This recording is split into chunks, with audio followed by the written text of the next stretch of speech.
19ویں صدی سے پہلے آپ کو فیمنزم کی تحریک جو تھی وہ مغرب کے اندر بطور تحریک نظر نہیں آتی تھی. ٹھیک ہے, یعنی انلائٹنمنٹ میں جب بھی کبھی انسان ایز اے ریشنل بینگ کا ذکر کیا گیا ہے تو وہاں مراد مرد. یہ بات ذرا سمجھنے کی ضرورت ہے. مین ایز اے ریشنل بینگ کی جہاں پہ بات کی گئی ہے تو ان کے ہاں وہاں مراد عورت نہیں. ٹھیک ہے, اور یہ کئی جو فیمنزم ہے, جو فیمنسٹ ہیں جو کہ لبرل فیمنزم پہ کرٹیک کرتی ہیں, ان کا بنیادی مقدمہ بھی یہ ہے کہ male as a rational being and female as an emotional being, آپ بات سمجھیں نا, ایز اے پیشنیٹ بینگ, اس کے طور پر باقاعدہ ڈسٹنکشن پیدا کی. تو انلائٹنمنٹ جو ریزننگ ہے اس نے جہاں پہ بات کی ہوئی تھی فیمنزم کی جو تحریک تھی, یہ بنیادی طور پہ سب سے پہلے فرانسیسی انقلاب کے بعد, اور اگر آپ اس کو ایز این ایکچولائز ریئلٹی پڑھنا چاہتے ہیں تو یہ صنعتی معاشرے کی ایک پیداوار. اب صنعتی معاشرے نے ایسا کیا معاشرہ پیدا کیا جس کے نتیجے میں فیمنزم کی تحریک مغرب میں پیدا ہوئی؟ پہلے اس کو ذرا سمجھ. کیپٹلزم نے انڈسٹریل ریولوشن کے بعد, یورپ کے اندر بھی میں بات کر رہا ہوں آپ کے سامنے, جو بھی گفتگو کر رہا ہوں میں یورپ کے کانٹیکس میں کر رہا ہوں. کیپٹلزم نے انڈسٹریل ریولوشن کے بعد جو آپ کے سامنے دو قسم کے پروڈکشن اسفیئرز پیدا کیے. ایک تو ہے ڈومیسٹک اسفیئر آف پروڈکشن اور دوسرا ہے naan domestic sphere of production. ٹھیک ہے, ایک تو ہے ڈومیسٹک اسفیئر آف پروڈکشن, ایک ہے نان ڈومیسٹک. پاکستان میں بھی کچھ جگہوں پر یہ ڈومیسٹک یہ ڈسٹنکشن پیدا کی سرمایہ داری. اس پہلے دنیا میں ڈسٹنکشن موجود نہیں تھی کہ دیٹ کون سی ڈومیسٹک اسفیئر آف پروڈکشن ہے, naan domestic sphere of production. ٹھیک ہے, یعنی خاندان اکانومی وہ ایک ہاؤس ہولڈ ہوتی تھی. خاندان ایک آج کی زبان میں اکنامک یونٹ. خاندان بنیادی طور پہ کیا تھا, ایک اکنامک یونٹ بھی تھا. جیسے لوگوں کی جتنی رہتی معاشرے میں جو اور اکانومی ہوتی تھی, جیسے کہ پولانی لکھتا ہے, وہ خاندان بادری قبیلے کی سطح پہ آرگنائز ہوتی تھی. وہ کسی فرم کسی کارپوریشن کی سطح پہ نہیں منظم ہوتی تھی. یہ بات ذرا سمجھنے کی ضرورت ہے. ٹھیک ہے نا. تو کیپٹلزم نے سب سے پہلے آپ کے سامنے دو اسفیئرز آف پروڈکشن پیدا کیے. ایک تھا ڈومیسٹک پروڈکشن اور دوسرا تھا naan domestic sphere of production. Naan domestic sphere of production کون سا, جہاں سے فیکٹریز تھی, جیسا کہ کارپوریشنز تھے, جیسا کہ بینکس تھے. اور ڈومیسٹک اسفیئر آف پروڈکشن تھا کہ جہاں پر کام ہوتا تھا گھر کے اندر, لوگ ہاؤس ہولڈ اکانومی میں کرتے تھے. جیسے صنعتی معاشرے کے اندر سرمایہ دار بڑھنا شروع ہوا, ڈومیسٹک اسفیئر آف پروڈکشن ختم ہونا شروع ہوا اور naan domestic sphere of production کو سارے کی ساری چیزیں منتقل ہونا شروع. ٹھیک ہے, مثال کے طور پر بڑی اچھی ہے لیبر اینڈ مونوپلی کیپٹل, بہت عمدہ کتاب ہے خاندان کی. اس چیپٹر ہے یونیورسل مارکیٹ. میرا خیال میں کوئی 15 یا 20 صفحے کا چیپٹر پڑھ لائے. اس کا چیپٹر ہے یونیورسل مارکیٹ اور کتاب کا سویزی بک ہے لیبر اینڈ مونوپلی کیپٹل. اس میں یہ لکھا ہے کہ سایہ دارانہ نظام کا جو ابتدا تھی اس میں کانکویسٹ آف گڈس, یعنی جتنی بھی گڈز ہیں ان پروڈکشن پالیسی. دوسری جو سرمایہ داری کی تھی وہ کانکویسٹ آف سروسز تھی. سروس ہوتی ہے معاشرتی تو ہمیں کو دیتے ہیں. مثال کے طور پہ آپ اگر تو میں یہ آج بھی دیہاتوں میں تو وہاں پر شادی کے ماحول میں ہوتی ہے, لوگ مل کے کھانا رہے ہو, کیٹرر کو آرڈر نہیں کرتے. یہ ایک سروس ہو گئی. ٹھیک ہے, اب سر جو آپ کی کہاں کی ہوئی باہر کی طرف منتقل ہوئی. ٹھیک ہے, تو کیپٹلزم نے ایسے بڑھنا شروع ہوا انڈسٹریل ریولوشن کے بعد, تو نان ڈومیسٹک اسفیئر پروڈکشن کا بڑھنا شروع, ڈومیسٹک اسفیئر آف پروڈکشن کو ختم کر دیا. اس کے خاتمے 20 سے مغرب میں ڈومیسٹک اسفیئر کے خاتمے کے نتیجے میں جو سوال پیدا ہوا, جو 20 کے آخر تک خاندان ایک اکنامک یونٹ ورڈ ہو کنٹرول. کیا ہو گیا کنٹرول خاندان. ہاں مغرب میں ہمارے یہاں بھی ہو رہا ہے, میں بتا رہا ہوں طرف سے ہمارے یہاں بھی یہ ہو رہا ہے, لیکن میں ہسٹری بتاؤں. ٹھیک ہے, خاندان ایک اکنامک یونٹ سے کنورٹ ہو گیا مملک پہ جس کو آپ ڈسپلن کریں. ٹھیک ہے نا, جس کے اندر آپ نان ڈومیسٹک پروڈکشن کی جو ویلیوز ہیں اس کو آپ انکلکیٹ کریں. باہر بتا لہٰذا خاندان کے اندر کئی چیزیں, یعنی خاندان پیورلی کنورٹ ہو گیا کنزیومنگ یونٹ کیا. ٹھیک ہے نا, آسان لفظوں میں سمجھ لیجیے جس کو ہم نیوکلیر فیملی کہتے ہیں. خاندان جب ایک ڈومیسٹک اسفیئر آف پروڈکشن سے ختم ہوا تو پھر وہ آپ شرنک ہونے کے بعد آپ کے سامنے کیٹیگری ہے جس کو ہم نیوکلیر فیملی کہتے ہیں, اور خاندان کی کئی رسپانسبلٹیز آہستہ آہستہ naan domestic sphere of production میں جانا شروع. نیوکلیر فیملی مطلب میاں بیوی بچوں, بات سمجھ نا, یعنی کہ سمپل میاں بیوی بچے والی جو فیملی ہوتی ہے. ایک تو ہمارے یہاں مسئلہ یہ ہوتا ہے کہ ماڈرنٹی نے جو کیٹیگریز بھی کریٹ کی ہے نا, مثلا نیوکلیر فیملی کیا ہے, جوائنٹ فیملی کیا ہے, ایکسٹینڈیڈ فیملی کیا ہے. ٹھیک ہے, یہ بھی کیٹیگریز ہیں آپ کے سامنے. خاندان دنیا میں ہمیشہ ایک بہت بڑی اجتماعیت ہوتی ہے, اس میں سینکڑوں لوگ شامل تھے. آزادی کے بعد انڈیا کے اندر آزادی سے پہلے انڈیا کے اندر 1940s یا 30s تک فیملی کی ڈیفینیشن میں 400-500 لوگ شامل ہوتے تھے. ٹھیک ہے, باقاعدہ لوگ شامل ہوتے تھے. خاندان کوئی بہت چھوٹی چیز نہیں ہوتی. قبیلہ پھر اس سے بڑی اجتماعیت ہوتی ہے, برادری پھر اس سے بہت بڑی اجتماعیت ہوتی ہے. خاندان وہ چیز نہیں ہے کہ جس کو آپ یہ سمجھیں کہ میاں بیوی بچوں تک ہوتی ہے. جب ڈومیسٹک اسفیئر آف پروڈکشن سے آپ کی ساری منتقل ہو گیا naan domestic sphere of production کو, تو خاندان کا کام صرف اشیاء کو خریدنا تھا جو naan domestic sphere of production پیدا کر. ڈومیسٹک اسفیئر آف پروڈکشن کا مطلب یہ ہوتا ہے کہ خاندان باقاعدہ خود سے پروڈیوس بھی کر رہے چیز. جیسے ہم نے ڈسکس کیا تھا امپلائمنٹ کے کانسیپٹ کے اندر, روایتی معاشروں میں جو امپلائمنٹ ہوتی تھی وہ امپلائمنٹ پروڈیوس نہیں کرتی تھی اسٹیٹ, امپلائمنٹ ہوتی تھی جہاں آپ پیدا ہو. لوگ اپنے خاندانی روزگاروں سے اٹیچ ہوتے تھے, لوگ خاندان سے اٹیچ ہوتے تھے, لوگ باقاعدہ برادری قبیلے سے اٹیچ ہوتے تھے. یعنی ایسی چیز نہیں ہے کہ آپ ایک ایسی جگہ پیدا ہو گئے کہ جس کو باقاعدہ پہلے ایجوکیٹ کیا جائے گا for the sake of job, اور جابز ایک ریاست نے پروڈیوس کرنی. اگر اسٹیٹ کی جاب پروڈیوس نہیں ہو رہی تو آپ بے روزگار ہو کے ڈگری لے کے گھومتے پھر, ایسا نہیں. آپ بات سمجھ رہے ہیں؟ بات اب کیا لوگ جیسے آج مثال کے طور پہ ایک ٹھیلے والا جو ہوتا ہے وہ اپنے بچے کو ٹرینڈ کرتا ہے کہ بیٹا آئندہ ٹھیلا تم نے چلانا ہے, ٹھیک ہے, سبزی والا, تو اس کی چیز موجود ہوتی ہے اس کے سامنے. اس کو روزگار لینے کے لیے جو ہے, آپ بات سمجھ رہے ہیں, روزگار کوئی ایسی چیز نہیں ہے کہ جس کو لینے کے لیے مجھے باہر نکلنا, روزگار موجود ہوتا ہے. ٹھیک, تو naan domestic sphere of production جو ہے, جب پورا کالونائز کر لیا ڈومیسٹک اسفیئر آف پروڈکشن کو, یہ وہ کانٹرڈکشن ہے جس سے فیمنزم کی موومنٹ پیدا ہوئی. ٹھیک ہے, اور یہاں کانسیپٹ آیا پبلک مین پرائیویٹ وومن کا. ٹھیک ہے, یعنی جو naan domestic sphere of production ہے اس نے آپ کے سامنے پیدا کی جس کو کہتے ہیں پبلک لائف, اور naan domestic sphere of production جو ہے یہ کیا ہے, پرائیویٹ لائف. آسان لفظوں میں سمجھتے چلیں گے, ٹھیک ہے نا. جو naan domestic sphere of production ہے یہ کیا ہے, یہ آپ کی نجی زندگی ہے. اور جو آپ کی, یہ میں بتا رہا ہوں لبرلزم کے سٹارٹ میں, ابھی لبرلزم میں پرائیویسی نہیں ہے, کہنے کو ہے بٹ ہر چیز اب پبلک کے ڈومین میں آ چکی ہے. لیکن یہ بتانا چاہ رہا ہوں میں آپ کو 19ویں صدی کی باتیں کر رہا ہوں جب آپ سے, ٹھیک ہے, کہ naan domestic sphere of production جو ہے وہ آپ کی کیا ہے, پبلک لائف, اور ڈومیسٹک اسفیئر آف پروڈکشن ہے وہ کیا ہے, آپ کی پرائیویٹ لائف. جو بندہ naan domestic sphere of production میں انٹر ہو رہا ہے وہ پروڈکٹیو ہے, وہ کیا ہے, وہ پروڈکٹیو ہے. اور جو بندہ ڈومیسٹک اسفیئر کے اندر جو موجود ہے وہ کیا ہے, نان پروڈکٹیو ہے, اس کو کام کو نہیں مل رہا. سرمایہ دارانہ نظام میں انسانی بنیادوں پر جو کسی کو ترجیح دی جاتی ہے وہ پروڈکشن اور ایفیشنسی کی بنیاد پر دی جاتی ہے. یہ بات ذرا سمجھنے کی ضرورت ہے, وہ کسی قدر کی بنیاد پر نہیں دی جاتی. سرمایہ دارانہ نظام میں جو انسان کو ترجیح دی جاتی ہے وہ کس بنیاد پر دی جاتی ہے, پروڈکشن اور ایفیشنٹ, کون کتنا پروڈکٹیو اور کون کتنا ایفیشنٹ. لہٰذا صنعتی معاشرے کی ابتدا میں یہ چیز سب سے زیادہ جو ہوتی تھی ضروری کس کی طرف ہوتی تھی, یہ مرد کی طرف ہوتی تھی. لہٰذا یہاں سے آ کے فیمنزم کی موومنٹ پیدا ہوئی کہ ہماری کوئی ویلیو نہیں رہی سسٹم کے اندر. آپ بات سمجھ رہے, ہم پرائیویٹ وومن کا مطلب یہ ہوتا ہے کہ ہمارا کام نہیں, ٹھیک ہے, اور naan domestic sphere of production ہے جس میں غلبہ ہے باقاعدہ موجود ہے. لہٰذا عورت اس non domestic sphere of production میں کتنا ایکٹیولی پارٹیسپیٹ کرتی ہے, مرد کو کمپیٹ کرتی ہے. یہ ہے فیمنزم کی بنیاد. اس میں ووٹنگ رائٹس بھی آ جائیں گے, اس میں آپ کے سامنے ورک ایکویلٹی بھی آ جائے گی, اس میں ورکنگ کنڈیشنز کی بحث بھی آ جائے گی. آپ سمجھ رہے ہیں بات اب کیا. لہٰذا آپ کتنا زیادہ اس کو باہر جا کے کمپیٹ کرتے ہیں, یہ ہے فیمنزم کی بنیاد. چونکہ یہاں بنیادی مقصد ڈومیسٹک اسفیئر کے خاتمے کو نان ڈومیسٹک اسفیئر کے خاتمے میں داخل ہونا تھا.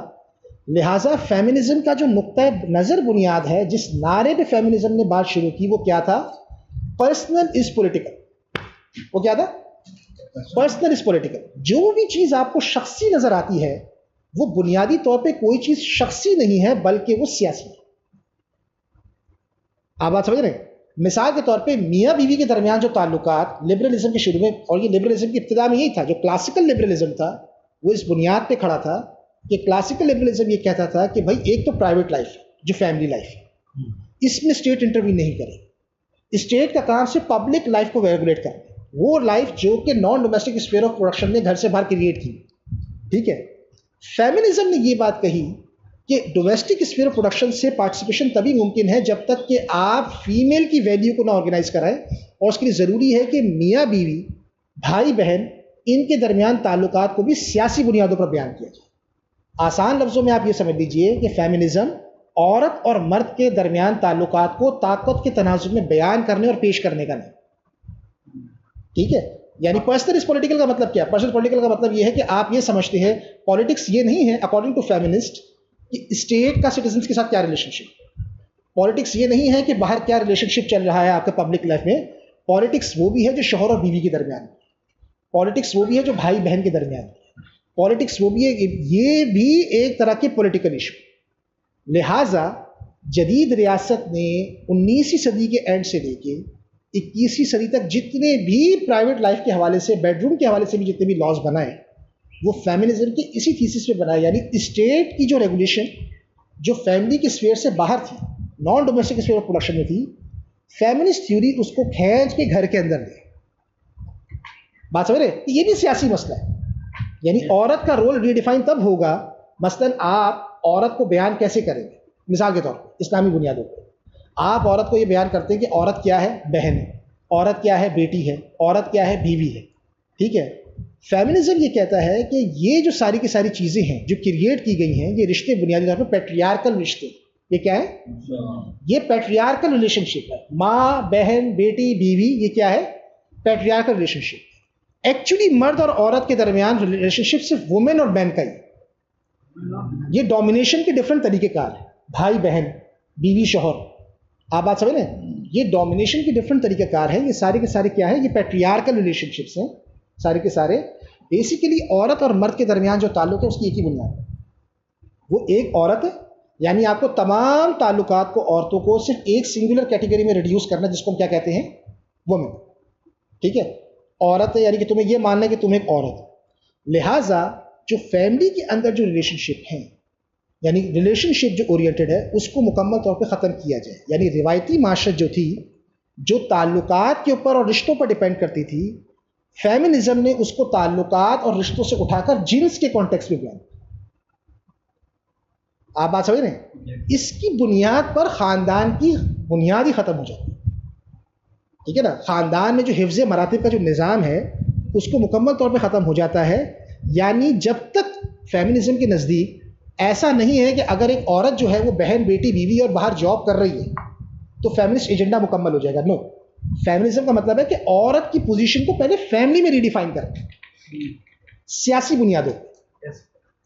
بھائی عورت کی پوزیشن کو آپ اگر ریلیشن شپ کے کانٹیکس میں اگر آپ دیکھ رہے ہیں تو آپ اس کو ڈیفائن کر رہے ہیں ایک اسی تناظر. بھائی ایک بہن اگر جاب کر رہی ہے, ایک بہن اگر جاب کر رہی ہے تو بھی اس کے ساتھ اس پر میل ڈومینیشن تو رہے گی. بات سمجھ رہے ہیں بھائی؟ دفتر میں اگر ایک عورت بہن ہے یا ایک عورت ماں ہے, ایک عورت اگر بیٹی ہے, ایک عورت اگر بیوی ہے, اگر وہ بیوی اور بہن کی ہی کانٹیکس میں باہر جاب کر رہی ہے تو وہ سارے ریلیشن شپ اسے ڈومینیٹ کرتے رہیں گے, اس کے ساتھ اسی لیول کا ڈسکریمنیشن چلتا رہے. ضروری یہ ہے کہ وہ بحیثیت عورت, آپ بات سمجھ رہے ہیں, اس کی جو آرگنائزیشن اور معاشرتی بنیاد پر کس سطح پر ہو. یہ پاکستانی فیمنسٹ کا ڈائلیما ہے کہ جب وہ حقوق کے لیے آتے ہیں تو وہ عورت کی بات کرتے ہیں, جب انہیں کوئی چھیڑتا ہے لڑکا تو کہتے ہیں تمہارے گھر ماں بہن نہیں. یہ پاکستانی فیملی ڈائلیما ہے. امریکہ, یورپ کی فیملی اس طرح بات نہیں کریں گے تمہارے گھر ماں بہن نہیں. آپ بات سمجھ رہے ہیں؟ تمہارے گھر ماں بہن نہیں. یہ پاکستانی فیملیز کا ڈائلیما ہے کہ جب وہ بات کرتے ہیں, جب وہ سڑک پر آتے ہیں تو وہ بنیادی طور پر جس چیز کو سامنے رکھ رہے ہوتے ہیں وہ رکھ رہے ہوتے ہیں عورت کی بنیاد. ہمیں حقوق دیا جائے اور وومن کی بنیاد پر ہماری آئیڈینٹی کو ریکگنائز کیا. جب مذہبی لوگ ان کو بتا رہے ہوتے ہیں کہ ہمارے ہاں عورت ماں بھی ہے, بہن بھی ہے, بیٹی بھی ہے, دیکھو بہن کی عزت میں کتنی حدیثیں ہیں, ماں کی عزت میں کتنی حدیثیں ہیں, بیوی کی عزت میں کتنی حدیثیں ہیں, تو کہتے ہیں کہ نا نا نا نا, یہ سارے جو رشتے ہیں یہ ایکچولی عورت کو سبجوگیٹ کرنے کے لیے رشتے ہیں. ٹھیک ہے. یہ سارے کے سارے رشتے تو عورت کو سبجوگیٹ کرنے کے رشتے ہیں. لیکن پاکستانی فیمنسٹوں کو اگر کوئی چھیڑے سڑکوں پہ چلتے ہوئے تو وہ بھی بے ساختہ بولتے ہیں کہ اپنے گھر میں جا کے شرم کرو, تمہارے گھر ماں بہن نہیں. آپ بات سمجھ رہے ہیں؟ یہ ان کی کلچرل اپیل ہے, یہ ان کی کلچرل اپیل. تو فیمنزم بنیادی طور پر کیا ہے؟ پرسنل کو پولیٹیکل معاملات میں تبدیل کرنے کا نام ہے. ٹھیک ہے نا. یعنی وہ معاملات جن کو فیمنسٹ تحریک سے پہلے لوگ پرسنل ایشوز سمجھتے تھے, سیاسی ایشوز نہیں سمجھتے تھے, جیسا کہ خاندان کے درمیان تعلقات ہے, اس کو پیورلی پولیٹیکل ٹرمز میں ڈیفائن کرنے کا نام. ایک تو یہ چیز یہاں پر آ کر فیمنزم ایک تفریق پیدا کرتا ہے جس کو سمجھنا جینڈر کے کانٹیکس سے بہت ضروری ہے, کیونکہ آگے ٹرانسجینڈر وغیرہ اسی کانٹیکس میں سمجھا جائے. فیمنزم ایک تفریق کرتا ہے سیکس اور جینڈر. سیکس کا مطلب یہ ہے کہ بایولوجیکل ڈفرینس جو پائے جاتے ہیں. مثال کے طور پہ یہ چیز ویزیبل ہے کہ عورت بچہ پیدا کر رہے ہیں, اور ایک یہ ہے کہ جب بچہ پیدا کرنا ہے تو میں نے اسے پالنا پوسنا, اس کی تربیت کرنا. ایک ہے بچے کی پیدائش, ایک ہے بچے کو پالنا. بچے کو پالنا 10-15 سال کی عمر تک اس کی تربیت کرنا. فیمنزم کہتا ہے یہ بچہ جس کو چائلڈ بیئرنگ کہتے ہیں نا یہ ہے سیکس, اور جو چائلڈ ریئرنگ ہے یہ جینڈر. بچہ پیدا جو ہو رہا ہے یہ چائلڈ بیئرنگ ہے, عورت چائلڈ بیئر کرتی ہے, سب کو نظر آ رہا ہے, ٹھیک ہے. اور اس بچے کو پالنا ہے, اس کی پرورش کرنی, اس کی تربیت کرنی ہے, اس کے ساتھ گھر میں بیٹھنا ہے, ٹھیک ہے. بات سمجھیں, آسان لفظ میں سمجھنے آپ تاکہ آپ کو بات آسانی سے سمجھ آ جائے, ٹھیک ہے. اس کی خدمت کرتے ہوئے اس کو ٹائم دیتے ہوئے گھر میں رہنا ہے. بات سمجھ رہے میری بات کیا ہے, اس کو ٹائم دیتے ہوئے اب گھر میں رہنا ہے, اور وہی توجہ کا مرکز ہے میری, ٹھیک ہے. اس کے ساتھ گھر گزارنا ہے, اس کی اور اس کے باپ کی خدمت کے لیے گھر میں کھانے پکانے, ٹھیک ہے. یہ ہے چائلڈ ریئرنگ. چائلڈ ریئرنگ کا مطلب ہے چائلڈ کو پالنا. فیمنزم کہتا ہے کہ یہ ہے social construction. Gender social construction ہے, سیکس وہ ہے جو کہ بایولوجیکل کنسٹرکشن. فیمنزم یہ کہتا ہے ایکچولی جو پیٹریارکی ہے اس نے ہمارے کئی جینڈر رولز کو سیکس رولز میں کنورٹ کر دیا. جیسے چائلڈ بیئرنگ نیچرل ہے ویسے تمام معاشرے چائلڈ ریئرنگ کو بھی نیچرل سمجھے. ایک عورت ہے, بچہ پیدا کرے گی, اسے دودھ پلائے گی, اس کی تربیت کرے گی, ماں بن کے پالے گی, ان کے لیے قربانی دے گی, ان کے لیے گھر پہ رہ کے کھانے پکائے گی, ٹھیک ہے, ان کی خدمت کرے گی, اور جو فیملی اس سے جو وجود میں آ رہی ہے اس کا خیال کرے گی. یہ جو سارے رول ہیں یہ عورت کی ایک طرح کی آزادی پر پابندی لگاتی, عورت کی موبلائزیشن کو روکتی, عورت کی اپنی فیمیل ایکسکلوسیو آئیڈینٹی کے اوپر ایک طرح کی پابندی لگتی ہے. وہ بہت زیادہ جب بچے سے ریلیٹ کرتی ہے اپنے آپ کو. لہٰذا جو مین اسٹریم فیمنزم ہے اس کا یہ کہنا ہے کہ جو چائلڈ ریئرنگ ہے یہ ایکچولی سوشل کنسٹرکشن کا مطلب یہ ہے کہ یہ ایک پیٹریارکل نظام جو دنیا میں 5-6 ہزار سال سے قائم ہے. جیسا کہ اینجلس کی جو کتاب تھی پیٹریارکل اوریجنز آف فیملی کے تحت, یہ اس نے عورت کے اوپر نافذ کر دی ہے. اور فیمنزم کا بنیادی ایجنڈا یہ ہے کہ وہ اس چیز میں کرے کہ چائلڈ بیئرنگ تو عورت کرے گی لیکن چائلڈ بیئرنگ مرد اور عورت دونوں کریں. بات سمجھ رہے ہیں؟ اب یہ میں ابھی اس پہ نہیں آ رہا کہ اس کی پریکٹیکل کیا امپلیکیشن ہوئی, اس میں کیا مضحکہ خیز اقدامات ہوئے ہیں, کیا کچھ ہوا ہے یورپ یا امریکہ میں. لیکن ابھی میں آپ کو بتانا چاہ رہا ہوں کہ بنیادی طور پر لہٰذا ان کے ہاں جو بنیادی طور پہ فرق ہے وہ کیا ہے, سیکس اور جینڈر کا ہے. سیکس ایک نیچرل بایولوجیکل چیز ہے, جینڈر ایک سوشل کنسٹرکٹیوزم چیز ہے. فیمنزم کا یہ اعتراض ہے کہ جتنا بھی آپ کا پیٹریارکل معاشرہ یا مذہبی معاشروں نے جو عورت کے جینڈر رول تھے ان کو ریڈیوس کر دیا سیکس رول, یعنی یہ بھی فطری ہے.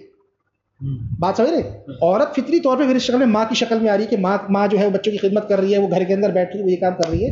لہٰذا ہمیں اس کو یوں کر کے بتانا ہے کہ بھائی یہ سیکس الگ ہے, جینڈر ایک الگ چیز ہے, ٹھیک ہے, اور یہ سوشل کنسٹرکشن ہے, ہمیں اس کے اوپر اٹیک کر عورت. آپ بات سمجھ رہے ہیں. تیسرے جو کیریکٹرسٹک جو فیمنزم کا آتا ہے وہ آتا ہے نوشن آف پیٹریارکی.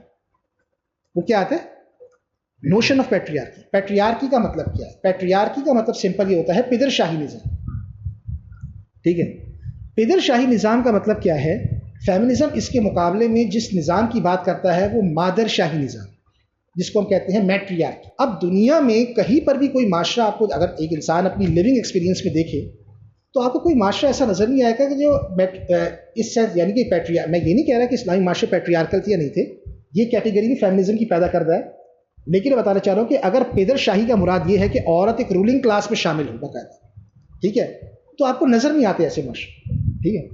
اس کے لیے اینجلز جو ہے وہ اپنی کتاب patriarchy and origins of family میں بیان کرتا ہے, اور فیمنسٹ جتنے بھی ہسٹورینز ہیں ان کے لیے اینجلز کی یہ کتاب ایک طرح کی بائبل ہے.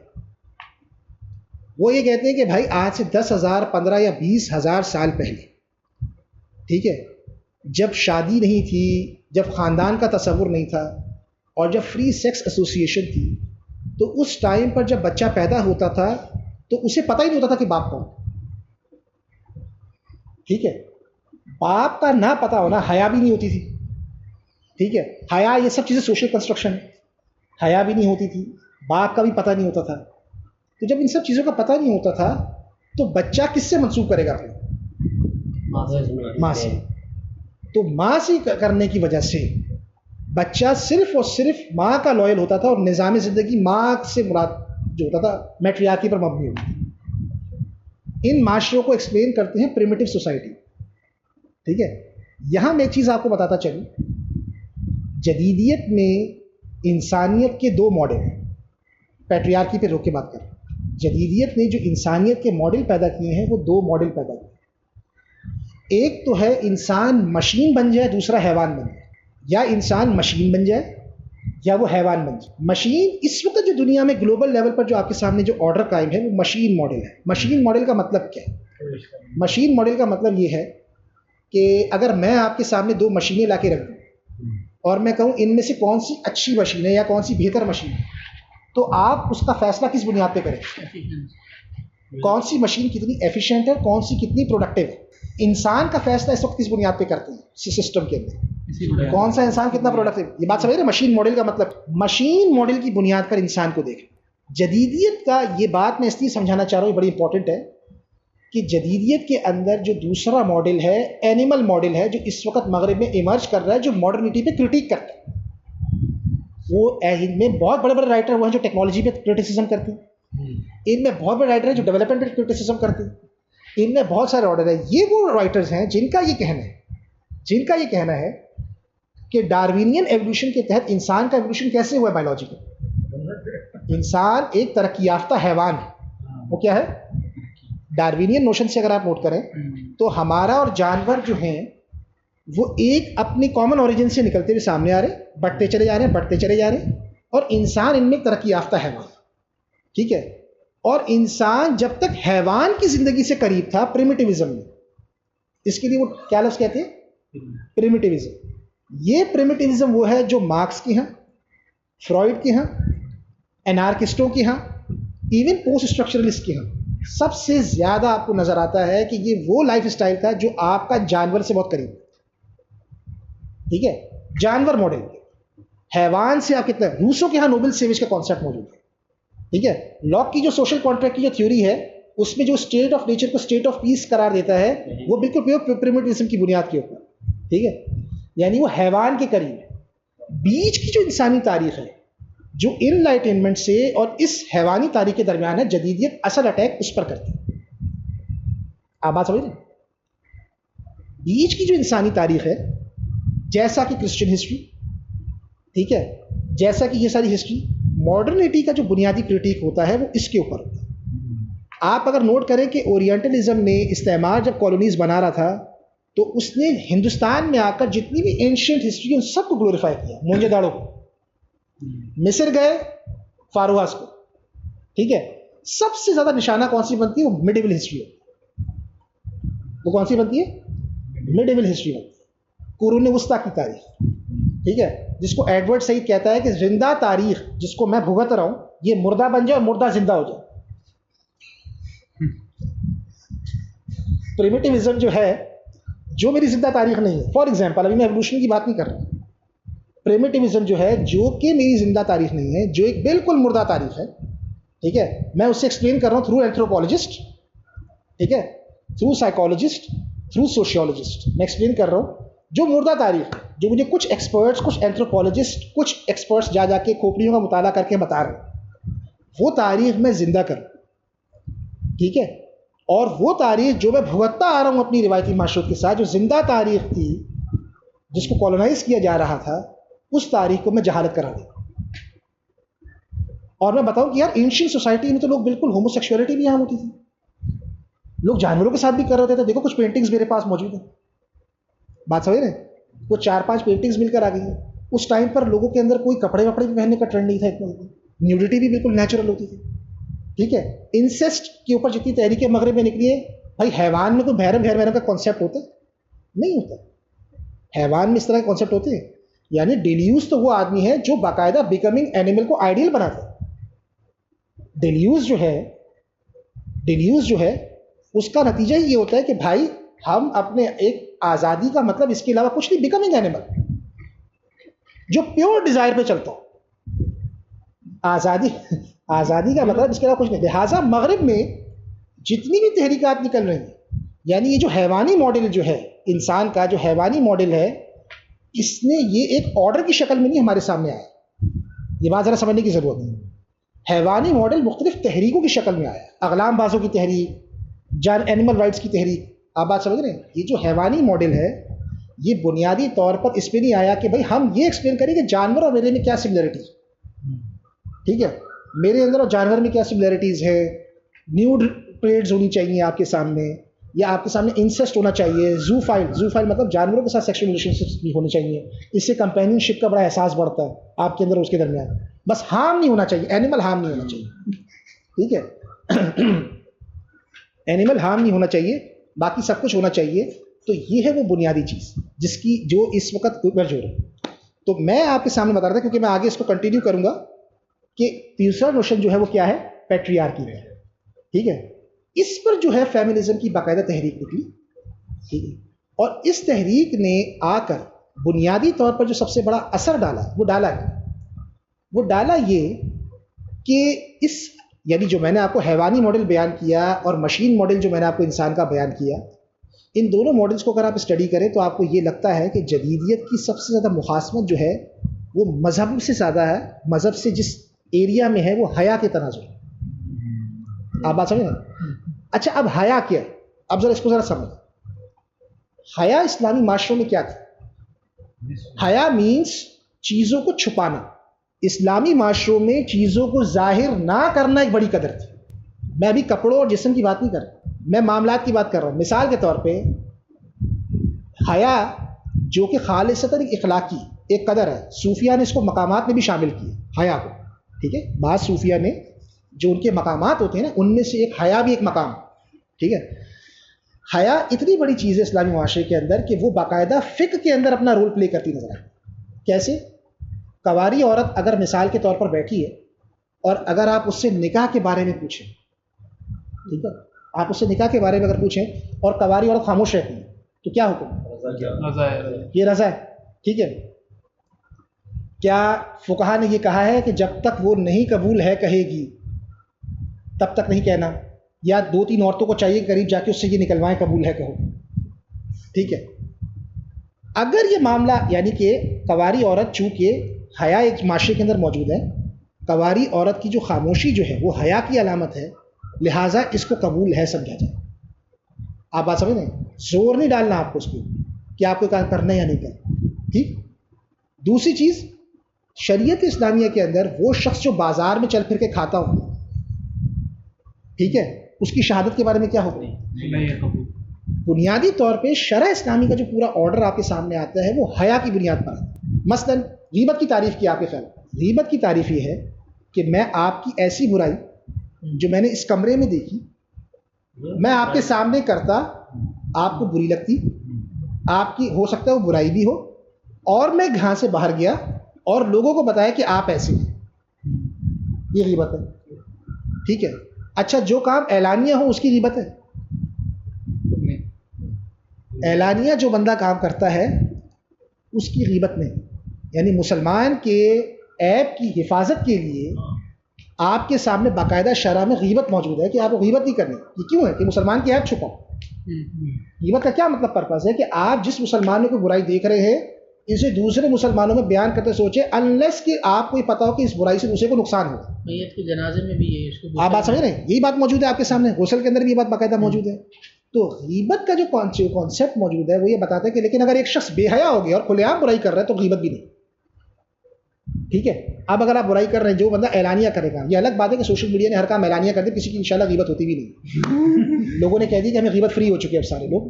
اب میں ہر کام جو سوشل میڈیا پہ آپ کر رہے ہیں اور اعلانیہ کر رہے ہیں, تو پہلے جو شریعت نے غیبت کے تحت آپ کا پردہ رکھا تھا وہ آپ نے کہہ دیا کہ ختم بات ہے, میری غیبت جس کو بھی کرنی ہے کر لے کیونکہ میں اعلانیہ ہو چکا. ٹھیک ہے, جب اس نے حیا کا پردہ چاک کیا, ٹھیک ہے, آپ قضا نمازوں پہ جائیں, قضا نماز اعلانیہ نہیں پڑھنی. آپ بات سمجھ رہے ہیں؟ قضا نماز ہے کہ آپ اعلانیہ پڑھ سکتے ہیں؟ آپ قضا نماز نہیں پڑھ سکتے. مطلب یہ کہ آپ کو قضا جو ہے قضا چھپ کے پڑھیں. ایک نماز چھوٹی ہے, یہ کوئی اچھا کام تو نہیں ہے, چیمپئن شپ والا کام ہے کہ آپ پھرے کہ بھی میں نے نماز چھوڑ دی. ٹھیک ہے, قضا کو یعنی یہ بتا کے لوگوں کے درمیان کہ میں قضا پڑھ رہا ہوں. آپ بات سمجھ رہے ہیں؟ یعنی آپ بتا ظہر تو آپ بتا دیں گے یا میں ظہر پڑھ رہا ہوں اس ٹائم. ٹھیک ہے, قضا کے بارے میں بھی یہ ہے کہ آپ چھپ کے. تو شرع اسلامی کے اندر باقاعدہ چیزوں کو چھپانا ہے. جدیدیت پرائیویٹ چیزوں کی ظاہر داری کا نام, اس کو ذرا سمجھ لینا. چھپانا نہیں, ظاہر داری کا نام. ہر چیز کے اوپر ہر چیز ظاہر داری میں ہے. ہر چیز ویزیبل نہیں ہوگی تو وہ اسٹیٹ پاور میں کیسے آئی, وہ کموڈیفیکیشن میں کیسے آئی. ہر چیز کو پبلک ایشو بنائے. آپ بات سمجھ رہے ہیں؟ ہر مسئلہ پبلک ایشو بنے, ہر چیز کو آپ پبلک کے اندر لے کر, ٹھیک ہے. تو یہ کام یعنی کہ پورا کنسیپچول ہے نا, ایک مابعدی طبیعتی فرق ہے. حیا کا جو تصور یہ موجود ہے کہ مثال کے طور پہ اگر آپ کو لگ رہا ہے کہ ایک برائی بہت معاشرے میں پھیلی ہوئی ہے لیکن لوگ اسے چھپ چھپ کے کرتے ہیں, ٹھیک ہے, وہ اپنے رب کے حضور تو گناہ گار ہوں گے, آپ اس کو سمجھنے کی کوشش کریں, ایک برائی, لیکن اس برائی کے سارا معاشرہ اگر اس میں ملوث ہے اور سب چھپ چھپ کے کرتے ہیں اور پبلک لیول پہ اسے برا سمجھتے ہیں, تو دین یہ نہیں کہے گا کہ پبلک لیول پہ کرنا شروع کرو. کہنے کا مطلب یہ ہے کہ یہ برائی ہے, برائی کا اعلانیہ ہونا یہ خود شریعت مطہرہ میں بہت بڑا جرم. مثال کے طور پہ فقہا کے ہاں اس بات کی بحث موجود ہے کہ اگر کوئی شخص جھوٹا گواہ ہے, ٹھیک ہے, اور ثابت ہو جائے کہ قاضی کے سامنے یہ شخص جھوٹا گواہ ہے, تو آپ اس جھوٹے گواہ کے بارے میں اس کا اعلان کیا جاتا تھا کہ جھوٹا گواہ, اس سے بچیں. اس پر علماء کے یہاں ڈیبیٹ موجود ہے کہ اس جھوٹے گواہ کی اعلان کا مقصد اس کو شرمندہ کرنا ہے یا لوگوں کو حرام سے بچانا, اس کی شر سے بچانا. لیکن اگر نیت یہ ہے کہ اس کو صرف شرمندہ کرنا, ذلیل کرنا ہے, آپ بات سمجھ رہے, تو شرع اسلامی کے اندر جو ہے حیا ایک باقاعدہ بڑے کانسیپٹ کے طور پر موجود ہے, ٹھیک ہے. دوسری چیز یہ کہ حیا کا تعلق جینڈر سے بھی نہیں. مثلا کیا ایک مرد دوسرے مرد کے سامنے انڈر ویئر پہن کے گھوم سکتے نہیں؟ میں ایک سوال کرنا چاہ رہا ہوں آپ سے. اچھا, عورت جو مسلمان عورت ہے وہ کافر عورت کے سامنے کیا اسی طرح گھوم گئی؟ کافر عورت گھوم سکتی نہیں گھوم سکتی. یہاں تک کہ شریعہ اسلامیہ کے اندر یہ بات موجود ہے کہ وہ بچے یا وہ لوگ جن کی داڑھی نہ نکلی ہوئی, ٹھیک ہے, یا جن کی باڈی پہ بال نہ ہوئے ہوں, وہ پیور مرد ہیں. ٹرانسجینڈر کی بات ہی میں کر رہا ہوں, ٹھیک ہے, میں ٹرانسجینڈر کی بات نہیں کر رہا, میں کہہ رہا ہوں وہ پیور مرد ہے, اس سے ہی بچنا ہے آپ کو. اس کا تعلق, حیا کا تعلق جینڈر سے نہیں, یہ بات میں بتانا چاہ رہا ہوں آپ سے. حیا کا جو کانسیپٹ ہے اس کا تعلق جو ہے وہ جینڈر سے نہیں ہے, وہ باقاعدہ موجود ہے. ہاں, حیا کے احکامات الگ الگ ہر ایک کے لیے, لیکن ایک بندہ مرد ہے, اس کے بال نہیں نکلے ہوئے, اس سے بھی آپ کو ڈسٹینس رکھنا ہے. نبی کریم صلی اللہ علیہ وسلم نے حضرت داہیہ قلبی کو پردہ کرنے کا حکم دیا. بندہ پوچھے کہ آپ اگر آپ کہنا چاہو تو بولو کہ یار پردے کے احکامات مردوں کے نہیں, اصل چیز فتنے کو بچانا, حیا کو روک, ٹھیک ہے. اس لیے کہ حیا اسلامی معاشرے کی سب سے بڑی قدر ہے. حیا کا مطلب یہ ہے کہ یعنی خاندان کی پاکیزگی, یعنی اگر معاشرے نے اس بنیاد پر چلنا ہے تو اس میں حیا سب سے زیادہ امپورٹنٹ ہے. دوسری طرف آپ ہے ماڈرنٹی کی سائڈ میں, جدیدیت میں آپ یہ بات اچھی طرح سے سب جانتے ہیں کہ جدیدیت میں آزادی ایک عقیدہ ہے, لیکن 400 سال کی جو ماڈرنٹی کی ہسٹری ہے اس میں آزادی کوئی واقعاتی حقیقت نہیں بن سکتی, ٹھیک ہے. یہ بات سمجھنے کی ضرورت ہے. یعنی جتنی پوری پوسٹ اسٹرکچرلزم سے لے کے آپ جتنے بھی ڈیفرنٹ پڑھتے چلے جائیں, اس میں سارا کرٹیسزم کس بات کے اوپر ہے کہ آزادی کتنی چھینی. بات سمجھ رہے, ڈیولپمنٹ نے آزادی کتنی چھینی, ٹھیک ہے, سائنس نے آزادی کتنی چھینی, اسٹیٹ نے آزادی کتنی چھینی, مارکیٹ نے آپ کی فریڈم کو کتنا چھینا ہے. ساری بحث کس پہ نظر آ رہی ہے؟ وہ اس پہ نظر آ رہی ہے. تو ایک طرف آزادی چھین بھی رہی ہے, دوسری طرف آزادی ایک ایڈیولوجیکل کیٹیگری منظم بھی ہو رہی ہے. آپ بات سمجھ رہے ہیں؟ یعنی 17ویں صدی کا جو انسان آزادی چاہتا تھا, 21ویں صدی کا انسان اس سے ڈبل آزادی چاہتا ہے, اور وہ ڈبل غلام بھی ہے. آپ بات سمجھ رہے ہیں میری بات؟ میں کیا کہنا چاہ رہا ہوں, میں کہنا چاہ رہا ہوں آپ سے کہ آزادی میں جو 17ویں 18ویں صدی کا جو مغرب کا فرد آزادی چاہتا تھا, اس سے ہزاروں گنا زیادہ آزادی آج کا انسان چاہتا ہے. اور آج کا انسان یہ کہہ رہا ہے پوسٹ اسٹرکچرل کانٹیکسٹ کے اندر کہ اب جو میرے اوپر فریڈم کی میری کرٹین لگی ہوئی ہے وہ بہت ہی گندی لگے گی, کیونکہ ایک ایلیوژن ہے, یوٹوپیا جو چلتا چلا جا رہا ہے. لہٰذا فریڈم ایکچولائز ریئلٹی کے طور پہ تو سامنے نہیں آ سکی. اب فریڈم کی ایکچولائزیشن کس صورت میں ممکن ہے؟ فریڈم کی ایکچولائزیشن کس صورت میں ممکن ہے؟ یعنی ایک ڈسپوزیس, ایک ڈسپلیس اور ایک ایلینیٹڈ انڈیویجول, ایک ڈسپوزیس, ایک ڈسپلیس, ایک ایلینیٹڈ انڈیویجول کی خود مختاری کیا ہو, اس کی آزادی کیا ہو. لہٰذا آزادی کی اس وقت ایکچولائز شکل یہ ہے کہ سیلف اپنی اور اپنی باڈی کو کتنا ایکسپریس کرتا ہے. ایکسپریشن, آدمی کتنا ایکسپریس کر سکتے ہیں. آدمی کو مکمل طور پہ آزادی ہونی چاہیے اس چیز کی کہ وہ اپنے سیلف کو, اپنی باڈی کو ایکسپریس کر سکے. ایکسپریشن آف فریڈم, سمجھ رہے مطلب کیا؟ فریڈم فار ایکشن کتنا ہے یہ بحث نہیں ہے, فریڈم آف ایکسپریشن کتنا ہے یہ ہے. بات سمجھ رہے ہیں؟ یعنی میں مثال کے طور پہ کیا اس چیز کی آپ کو آزادی حاصل ہے کہ آپ جدید ریاست کے مقابلے میں کوئی سیاسی اینٹی بنیں؟ ٹھیک ہے، یا دنیا سے ریلیشن ختم کرنے کے لیے کوئی بات کریں؟ کیا اس چیز کی آپ کو آزادی ہے؟ آپ کو نہیں آزادی اس چیز کی. فریڈم فار ایکشن کتنی ہے؟ اگر آپ اس کے اندر جائیں گے تو آپ کہیں گے ہمارے پاس آپشنس کتنی ہیں، ہمارے پاس اس کام کے لیے اپارچونیٹیز کتنی ہیں. 50,000 سوالوں کی لائن لگی ہوگی آپ کے ساتھ. ٹھیک ہے، آپ بات سمجھ رہے ہیں بات کیا؟ لہٰذا ساری بحث کس چیز کے اوپر ہے؟ فریڈم آف ایکسپریشن کے اوپر. سیلف کتنا اپنے آپ کو ایکسپریس کرے، سیلف کتنے ایکسپریس کرے، اور یہیں سے ماڈرنٹی کا خاص ریلیشن شپ بنتا ہے جدید ریاست اور سرمایہ دارانہ نظام سے. ریاست اور سرمایہ داری کی ضرورت ہے کہ ہر چیز ویزیبلٹی میں، اور دوسری طرف سے فرد کی چاہت ہے کہ ہر چیز کو ایکسپریس کیا. آپ بات سمجھ رہے ہیں؟ اس کو آسان لفظوں میں سمجھنے میں نے ایک ایگزامپل دی تھی آپ کو اس سے پہلے. رائٹنگ، جس کو آپ کہتے ہیں نا رائٹنگ جس کو دنیا بھر میں لٹریسی ریٹ کہا جاتا ہے. دنیا بھر میں رائٹنگ کوئی علم نہیں تھا، یہ فن تھا. اس کو ہر تہذیب ایک آرٹ سمجھتی تھی، لکھنا. ٹھیک ہے، لکھنا کیا تھا؟ ایک آرٹ تھا، یہ علم نہیں تھا. 19 سینچری کے اینڈ سے لٹریسی کو پوری دنیا میں ایک نالج اور علم کے کرائٹیریا کے اندر لایا. کسی بھی سوسائٹی میں لٹریسی ریٹ کتنی، ایجوکیشن کے کانٹیکسٹ میں. ٹھیک ہے، اب کوشچن کیا ہے کہ لٹریسی کیوں اتنی زیادہ پروموٹ ہے؟ اس کی ایک بڑی وجہ یہ تھی کہ اگر ماڈرن اسٹیٹ نے کی پاور، جدید ریاست کی پاور کو سٹیزنس کے اوپر ایکسرسائز ہونا ہے، جو مونوپلی آف نالج پر قائم ہے، مونوپلی آف وائلنس پہ قائم ہے، جو مونوپلی آف ایڈمنسٹریشن پر قائم ہے. ٹھیک ہے، ان سب چیزوں پر جو ریاست قائم ہے، اگر اس کی طاقت کو شہریوں پر ایکچولائز ہو رہا ہے تو نتیجہ یہ کہ شہریوں کے درمیان ہونے والے تمام اعمال اور افعال ایکسپریسو، لکھے ہوئے. بیوروکریسی کو کنٹرول کر سکے، اورل معاشرے کو آپ کنٹرول نہیں کر سکتے کیونکہ ان کی جو سینس ہے وہ ان کے اندر موجود ہے. یہ بات ذرا سمجھنے کی ضرورت ہے. ہر چیز آپ کے سامنے ایکسپریسو ہے، ہر چیز آپ کے سامنے لکھی ہوئی ہے. ٹھیک ہے، لہٰذا جدیدیت بنیادی طور پہ ایک آسان لفظوں میں سمجھ لیں کہ نج سے چیزوں کو ظاہر داری میں لانے کا نام. ہر بات کو جو کہ لوگوں کا مسئلہ، نجی مسئلہ فلانی چیز ہے. اس کی ایک بڑی مثال آپ کو دیتا ہوں. فیمنزم کی جب تحریک نے عورتوں کو بنایا تو جب انہوں نے سب سے پہلے عورت کو بنایا تو انہوں نے ہر اس فیمیل کے ایلیمنٹ پہ اٹیک کیا جس سے فیمیل کی آزادی سوالی نشان بنتی تھی. اور اس میں سب سے پہلا اٹیک فیمیل نیچر کے اوپر. For example menstruation. ٹھیک ہے، یعنی کہ وہ معاملہ جو بالکل ایک نجی معاملہ ہے، ٹھیک ہے، جو عورتوں کے بایولوجیکل ہے، جو کہ عورتوں کے درمیان ہے. فیمنزم نے اس کو باقاعدہ پورٹری کیا کہ اس کے نتیجے میں پیورٹی کا کانسیپٹ ہوتا ہے ٹریڈیشنز کے اندر. ٹھیک ہے نا، ہندوازم کے اندر کانسیپٹ ہے، اسلام میں موجود ہے، پاکی کا تصور موجود ہے. ٹھیک ہے، تو اس پیورٹی اور پالیوشن کے نتیجے میں عورت کو اپنی باڈی سے شیم فیل ہونے لگتا ہے، اور عورت کا جو فخر ہے وہ اپنی باڈی پہ ختم ہو جاتا ہے. ٹھیک ہے، لہٰذا عورت کا جو فخر ہے وہ اپنی باڈی پہ ختم ہو جاتا ہے. لہٰذا اس شیم کو دور کرنے کا طریقہ کار یہ ہے کہ جو مینسٹرویشن ہے اس کو پبلک میں لایا جائے. پیڈز اٹھا کے احتجاج کیجیے، پیڈز اٹھا کے یہ ہو نہیں رہا. پاکستان میں تو شروع ہو چکا ہے نا کام، یہ اتنا کام پاکستان میں شروع ہوا.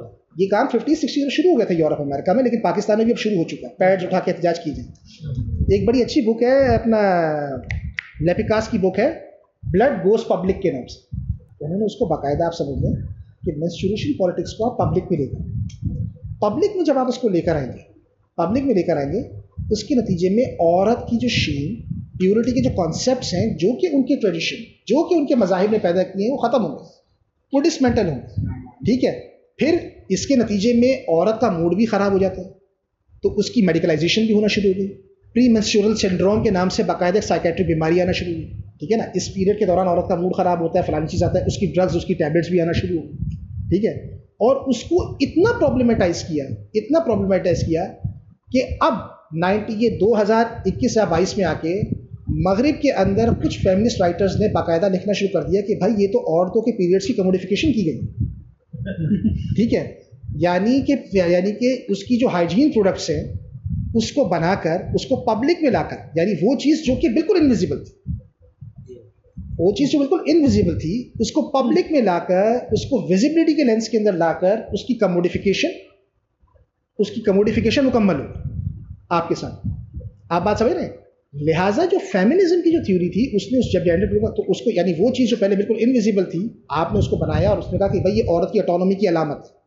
پاکستان کے اندر بھی لیٹ 90s سے باقاعدہ آپ کے سامنے اس طرح کے پیڈ، سینیٹری پیڈس کی باقاعدہ مارکیٹنگ ہونا شروع ہوئی، اور بنیادی طور پہ ایڈز میں کیا دکھایا جاتا تھا کہ یہ چیز، یہ عمل عورت کی موبلٹی کو روکتا ہے، جی ہاں، وومن موبلٹی کو ایکچولی روک رہا ہوتا ہے. وومن موبلٹی یہ ہوتی ہے کہ عورت کا موڈ اس میں یہ ہوگا، فلانی چیز ہوگی، تو عورت کو سب سے پہلے بتایا جائے کہ یہ چیز گندی نہیں، ٹھیک ہے.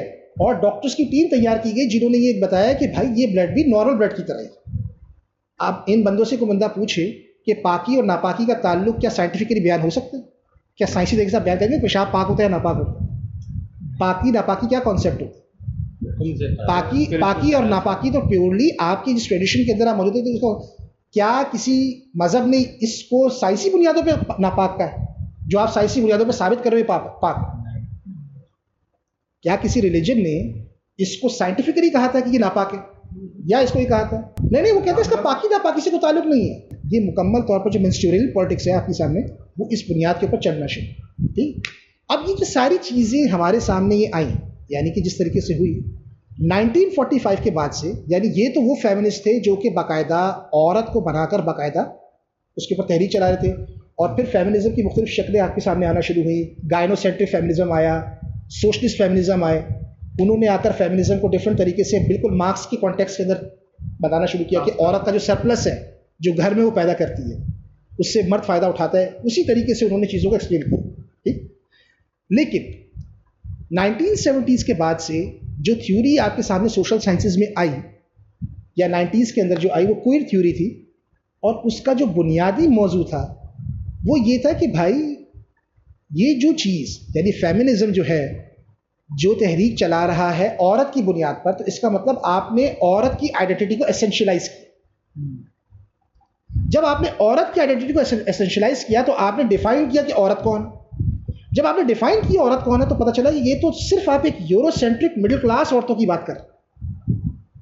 ٹھیک ہے، یہ تو ان عورتوں کی بات کر رہے ہیں، یہ ان وومن نارمز کی بات کر رہے ہیں جو خالص یورپ میں ڈیولپ ہوئی، جو کہ خالص مڈل کلاس عورتوں کی تھی، جو کہ خالص یورو سینٹرک عورتیں تھیں.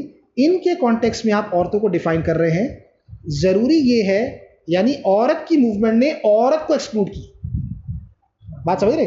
وومن موومنٹ نے، یعنی پوسٹ فیمنزم اور کوئر تھیوری کا جو کلیم تھا وہ یہ تھا کہ وومنس کی جو موومنٹ تھی اس نے عورت کا ایکسکلوژن کیسے کیا. اس میں بلیک وومن ایکسکلوڈ ہونا شروع ہو گئی، نیٹو وومن ایکسکلوڈ ہونا شروع ہو گئی، انڈیجینیس وومن ایکسکلوڈ ہونا شروع ہو گئی. پوسٹ کالونیل بھائی ان کی الگ الگ ایکسپیرینس ہے، ان کی ایکسپیرینس بالکل الگ الگ ہیں. کئی عورتیں ایسی ہیں، کئی کلچرز کے اندر عورتیں ایسی جن کے اندر مدرہڈ بہت زیادہ ہے، یعنی ماں کا جو کانسیپٹ ہے جس کو میں نے ابھی بتایا آپ کے سامنے، یعنی آپ نے ایک کیٹیگری دنیا کے اندر اسٹیٹ کے ذریعے فیمنزم کی امپوز کی جس کو ہم کہتے ہیں لبرل فیمنزم.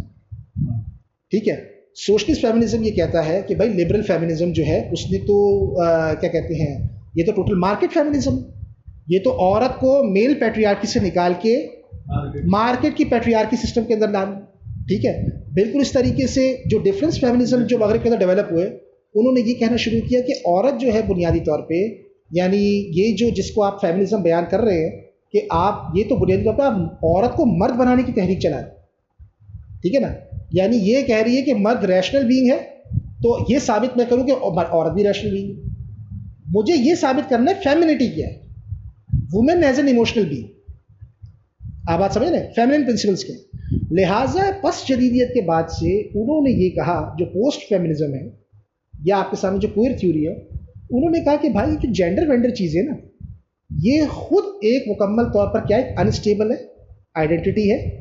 جینڈر ہونا، جودت بٹلر کا جو کام ہے دا جینڈر ٹربل، بڑا زبردست، اس کا جو سب سے بڑا جو کام ہے کوئر تھیوری کے اندر، اس کا یہ ہے کہ جو جینڈر ہے نا بنیادی طور پہ جس کو آپ یہ کہتے ہیں جینڈر ہے، اس کی اسینشلائزیشن ہی غلط ہے. جینڈر کیا ہے؟ یہ جسٹ پرفارمنس. یہ کیا ہے؟ اس کی بنیاد پہ کوئی تھیوریز اسینشلائز کرنا، اس کی بنیاد پہ کوئی تحریکیں چلانا، اس کی بنیاد کے اوپر یہ ساری بات کرنا، ایک دوسرے کے درمیان فرینڈ اینیمی کا کانسیپٹ پیدا کرنا کہ یہ بندہ رولنگ کلاس ہے، یہ بیچاری جو ہے اس کے اوپر رول کر رہا ہے، یہ ساری چیزیں غلط ہے. اس کو ہم کہتے ہیں performative theory of gender. Performative theory of gender کا مطلب یہ ہوتا ہے کہ جتنے بھی آپ کے سامنے جینڈر رول ہوتے ہیں یہ بنیادی میں بڑی فلیکسیبل آئیڈینٹیز ہوتی ہیں، اور ہزاروں سال سے جو جینڈر پرفارمنس ہو رہی تھی آپ کے یہاں وہ جینڈر پرفارمنس ہو رہی ہے، آپ اس کو سمجھ رہے ہو کہ یہ حاصل فطری ہے، ایسا کچھ بھی نہیں.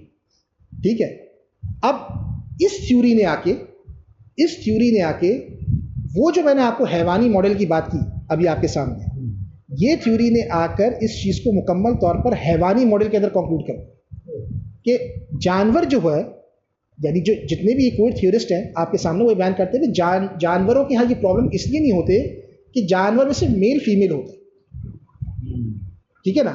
انسان چونکہ ایک سوشلی کنسٹرکشن سوسائٹی بناتا ہے، لہٰذا اگر انسان کو آزادی چاہیے تو وہ مزید انلائٹنمنٹ ریزن کے ذریعے آزادی نہیں مل سکتی، کیونکہ انلائٹنمنٹ ریزن کے نتیجے میں انسان مزید سبجوگیٹ ہوگا. طریقہ کار یہ ہے کہ آپ اس حیوانی ماڈل کو کنکلوڈ کریں جہاں سے انسان کا اوریجن ہوا. آپ بات سمجھ رہے ہیں؟ جہاں سے انسان کا اوریجن ہوا، یعنی انسان جو حیوان کے قریب ہے، انسان جو حیوان کی جو قریب ہے، اس ماڈل کو انسان چلے، وہ نیچر کے بھی قریب ہے، وہ انوائرمنٹ کے بھی قریب ہے. اس کو بایو سینٹرسزم کہتے ہیں. یہ نیچر کے بھی قریب ہے، یہ ماحولیات کی بھی قریب ہے. آپ اس کے تھرو اپنے آپ کو جو ہے اپنی باقاعدہ جو ہے وہ سسٹم کریں. اور جتنی بھی آپ کے سامنے وومن جو موومنٹ نکلی ساری کی ساری، وہ اسی جو 1970s کے بعد جتنی بھی آئیڈینٹی ٹرانسجینڈر وغیرہ کی، وہ اسی بنیاد کے اوپر کہ جینڈر کوئی چیز نہیں ہوتی. بنیادی طور پہ اگر کوئی اچھا بھلا مرد ہے، وہ چاہتا ہے وہ ہجڑا بن کے زندگی گزارے، اسے گزارنے چاہیے، ٹھیک ہے. کوئی آدمی لیسبین ہے، گے ہے، بائی سیکشول ہے، ان کو ضرورت ہے کہ وہ آ کے پبلک لیول پہ اظہار کریں، ٹھیک. اور اس کے اندر جو سب سے بڑا رول تھا وہ پلے کیا تھا آئیڈینٹی پالیٹکس. آئیڈینٹی پالیٹکس وہ ہے جو 1970 کی دہائی سے مغرب میں شروع ہوئی، ٹھیک ہے نا. آئیڈینٹی پالیٹکس کیا ہے ایکچولی؟ آئیڈینٹی پالیٹکس کا مطلب یہ ہے کہ آپ کی پریکٹسز جو آپ نجی لیول پر کر رہے ہیں ان کو پبلک لیول پہ بطور شناخت ظاہر کیا جائے. آسان لفظ، مثال کے طور پہ کئی کلچرز ایسے تھے کہ جہاں پہ اغلام بازی تھی لیکن لوگ اس کو اعلان کرنے کو صحیح نہیں سمجھتے. آئیڈینٹی پالیٹکس یہ کہتی ہے کہ یہ کام جو آپ نج میں کر رہے ہیں اس کو ایک سیاسی شناخت کے طور پہ سامنے لائیں. بات ہے نا. آئیڈینٹی پالیٹکس بنیادی طور پر سسٹم کے خاتمے کی جدوجہد نہیں ہوتی، وہ سسٹم پر جگہ بنانے کی جدوجہد ہوتی ہے. بالکل ہیومن رائٹس کے تناظر میں ہوتی ہے. مثال کے طور پہ آئیڈینٹی پالیٹکس 4 طرح کی سیاست پیدا کرتی ہے: politics of recognition, politics of representation, politics of participation اور پالیٹکس آف ری ڈسٹریبیوشن. بات سمجھ نا. اس سے اندازہ کر لیں کہ ہماری مذہبی تحریکیں کہاں تک پہنچی. یہ وہ طبقہ ہے جو باقاعدہ ہیومن رائٹس کی کرٹیک کرتا ہے. ان کی بکس موجود ہے فیوچر پریمیٹیوزم کے نام سے. یہ طبقہ ہیومن رائٹس کو کرٹیک کرتا ہے کہ کہتا ہے کہ بھائی یہ جو ہیومینٹی کا جو ماڈل انلائٹنمنٹ میں کنسٹرکٹ ہوا، اصل ہیومینٹی ہماری 17 سینچری کے بعد لائی نہیں کرتی. اصل ہیومینٹی ہماری اوریجن میں تھی، وہ کرسچن یورپ میں بھی لائی نہیں کرتی. وہ جو پریمیٹیو ہمارا اسٹائل تھا. آپ بات سمجھ رہے ہیں؟ یعنی کہ ڈارون کی جو تھیوری ہے، مثال کے طور پہ اگر آپ فرائڈ کی جو کتاب ہے سویلائزیشن اینڈ اٹس کنٹینٹس، اس میں وہ کیا بتاتا ہے فرائڈ؟ وہ کہتا ہے بھائی حیا نے انسانوں کو اب نارمل بنایا. بات سمجھ رہے؟ حیا نے انسان کو اب نارمل بنایا. اور حیا کیسے پیدا ہوئی؟ جب لوگوں نے خاندان بنایا، سویلائزیشن بنانا شروع، ٹھیک ہے، سیکشولیٹی ریگولیٹ ہونا شروع. بات سمجھ رہے ہیں؟ تو آپ کی جتنی بھی سیکشل تھاٹس ہیں وہ ریپریس ہونا شروع ہو گئے. آپ سمجھ رہے بات کیا؟ لہٰذا اس کو کنٹرول کرنے کی ضرورت نہیں ہے. ریگولیشن تو ہوگی، کنٹرول کرنے کی ضرورت نہیں. اس کو پھیلایا جائے، بڑھایا جائے. جتنی بھی سیکشل لبریشن کی مغرب میں جو تحریکیں ہیں وہ بنیادی طور پر اسی بنیاد پر نکلتی ہیں. یعنی اس کو آپ پھیلائیں. آئیڈینٹی پالیٹکس جو ہوتی ہے وہ 4 طرح کی ہوتی ہے: politics of recognition, politics of representation, politics of participation اور پالیٹکس آف ری ڈسٹریبیوشن. سمجھ رہے بتا کیا؟ اسی لیے جو ریڈیکل مارکسسٹ تھے وہ آئیڈینٹی پالیٹکس پہ کرٹیک کرتے تھے. ان کا یہ کہنا ہوتا تھا کہ آئیڈینٹی پالیٹکس کسی اسٹیٹس کو چیلنج نہیں کرتی بلکہ اسٹیٹس کو میں اپنی جگہ بنانے کی تحریک ہے. ٹھیک ہے. آئیڈینٹی پالیٹکس جو ہوتی ہے وہ کیا کرتی ہے؟ وہ اسٹیٹس کو کے اندر باقاعدہ اپنی جگہ بنانے کی تحریکیں تھیں. تو مغرب میں جو کوئر تھیوری کے بعد جو فارمیشن ہوئی تو اس کا یعنی جس وقت ٹرانسجینڈر باہر آنا شروع ہوئے تو پولیٹیکلی تو ان کو رائٹس مل رہے تھے، لیکن ایٹ دا سیم ٹائم اگر آپ جا کے پڑھیں تو اس وقت امریکہ کے اندر جو سب سے بڑی جو کنزیومرزم ہے، جو سب سے بڑی جو کنزیومرزم کی سب سے بڑی جو کمیونٹی ہے وہ LGBT ان کے اندر شمار ہوتی ہے. آپ بات سمجھ رہے ہیں؟ یعنی نائکی کی باقاعدہ LGBT کلیکشن موجود ہے امریکن کارپوریشنز کے اندر، گوچی کی باقاعدہ LGBT کلیکشن باقاعدہ موجود ہے، تو کوئر تھیوری کے نتیجے میں یعنی جب جینڈر کو آپ نے باہر نکالا, جب آپ اس کو پبلک اسفیئر میں لے کر آئے, تو پبلک اسفیئر میں لانے کا مطلب دوسرا کیا تھا کہ آپ نے اس جینڈر آئیڈینٹی کی باقاعدہ کمیونٹی کی. اوباما کے ٹائم پر یہ کوشچن اٹھا, انہوں نے کہا کہ بھائی یہ کیا بات ہے کہ جینڈر بائنریز کو ہم ماریں کہ ایک طرف مردوں کا واش روم ہے اور ایک طرف عورتوں کا واش روم ہے, تو ٹرانسجینڈر کا بھی الگ سے واش روم ہونا چاہیے. ٹھیک ہے, تو انہوں نے کہا یہ تو نہیں ہو سکتا, نتیجہ یہ کہ اس واش روم کو ہی ختم کیا جائے. فن لینڈ کے اندر تحریک اٹھی, انہوں نے کہا کہ بھائی یہ جو کانسیپٹ ہے نا آپ کا کہ مرد کا الگ واش روم ہے, یہ بھی آپ کے دماغ میں بائنریز پیدا کرتا ہے, جینڈر بائنریز پیدا کرتا ہے.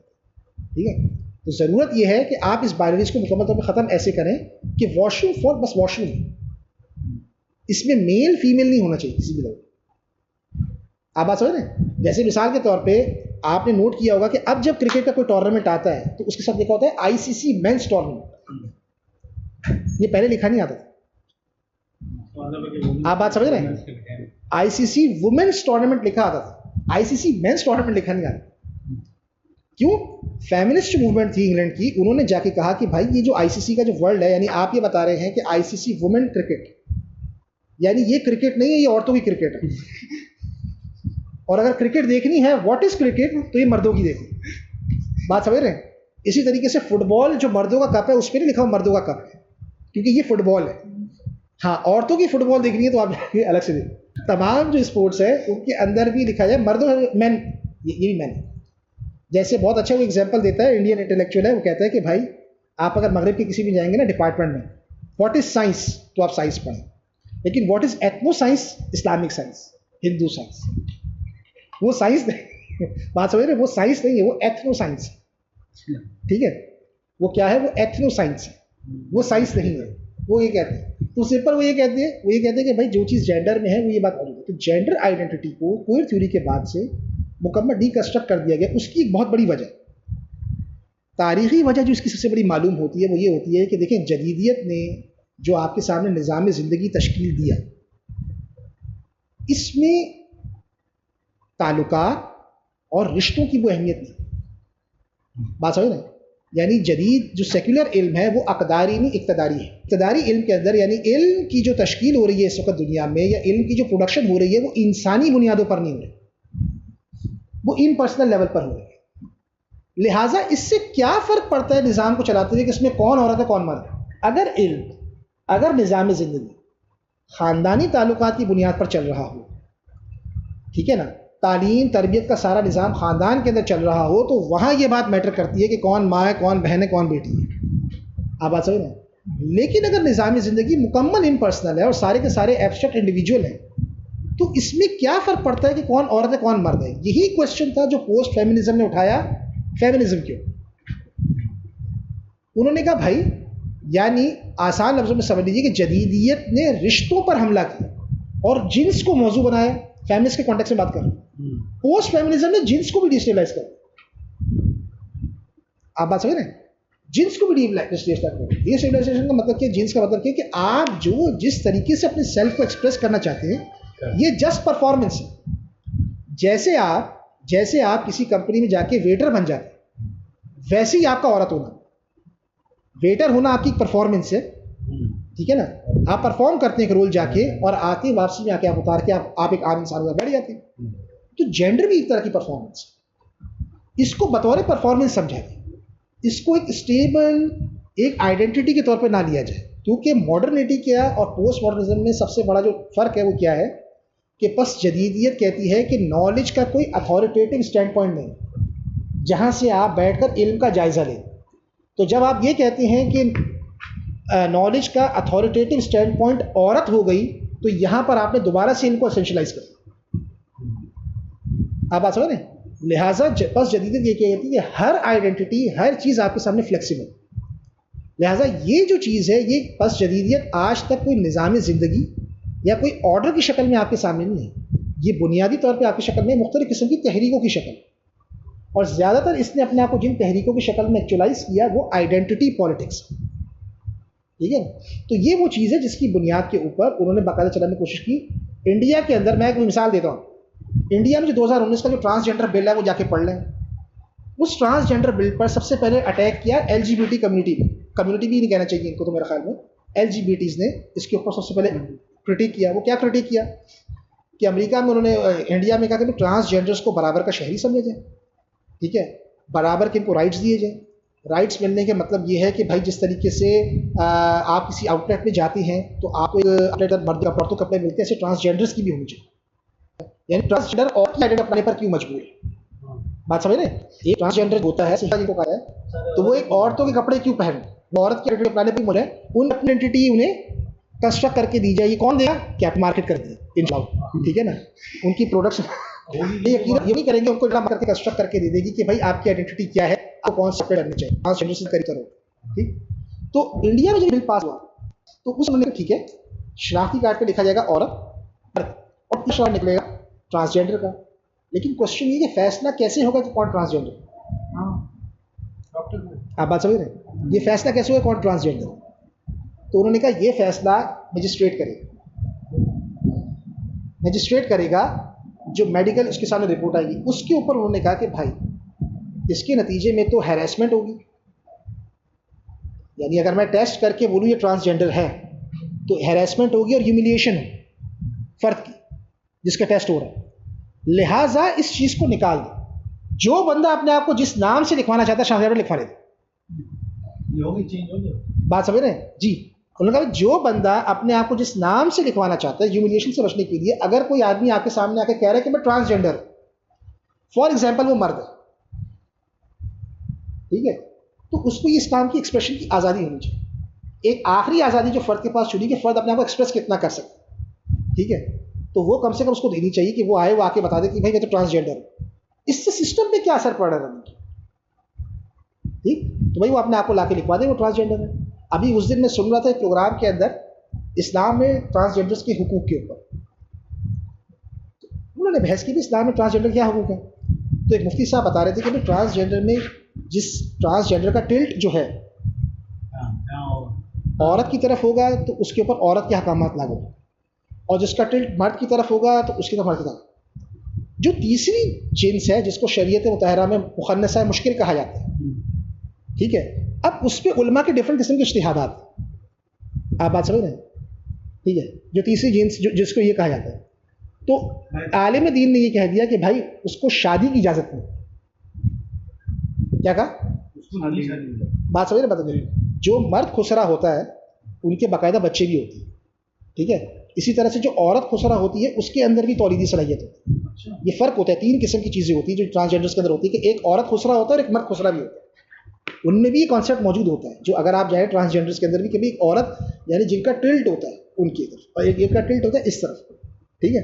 جو تیسری جو بیچ کی جو آپ کے سامنے جو چیز ہے جو کہ بہت کم تعداد میں جن کو ہم نیچرلی کہتے ہیں وہ جو ہوتی ہے, تو اس نے کہا کہ بھائی وہ شادی کے حقوق کے معاملے میں, وہ اہل تشیع عالم تھا, ٹھیک ہے, اس نے کہا تھا وہ شادی کے حقوق کے معاملے میں جو ہے اس کو منع کیا جاتا ہے. اس پر اس نے سوال کرنا شروع کر دیا, آپ شادی کا حق ان سے کیسے چھینیں. بات سمجھ رہے ہیں بھائی, ان کی خواہش اگر ہوگی تو کیوں شادی نہ کریں. بھائی کوشچن یہ ہے کہ اگر اس بنیاد پہ چلنا ہے کہ کسی کی ارج کیا ہے, تو اگر کسی کی ارج بچوں پہ نکلتی ہے تو کیا کریں, پھر کیوں پیڈوفائل کے خلاف قوانین بنائیں. اگر فیصلہ نہیں, بالکل ایسے ہیں کہ نہیں یہ لوگ, آپ کے خیال میں جو سیریل ریپسٹ ہوتے ہیں وہ ریپ نہیں کرنا چاہ رہے ہوتے تو ریپ کر رہے ہوتے, ارج نہیں ہوتی ان میں کوئی کسی سے, ٹھیک ہے. اگر بنیاد یہ ہے کہ ارج ہے, یا اگر کسی کی ارج کسی بھی چیز کے اوپر اگر نکلے گی تو آپ یہ بات کہو گے بھائی دین کا بنیادی منہج کیا ہے. یعنی یہ ہے بنیادی طور پہ جب آپ رائٹس کی پولیٹکس کو تسلیم کرتے ہیں, رائٹس کی نظر میں اخلاقیات کیا ہے, اخلاقیات کیا ہے, جو فرد چاہے, جو فرد مانگے اور جو فرد کرے, ٹھیک ہے.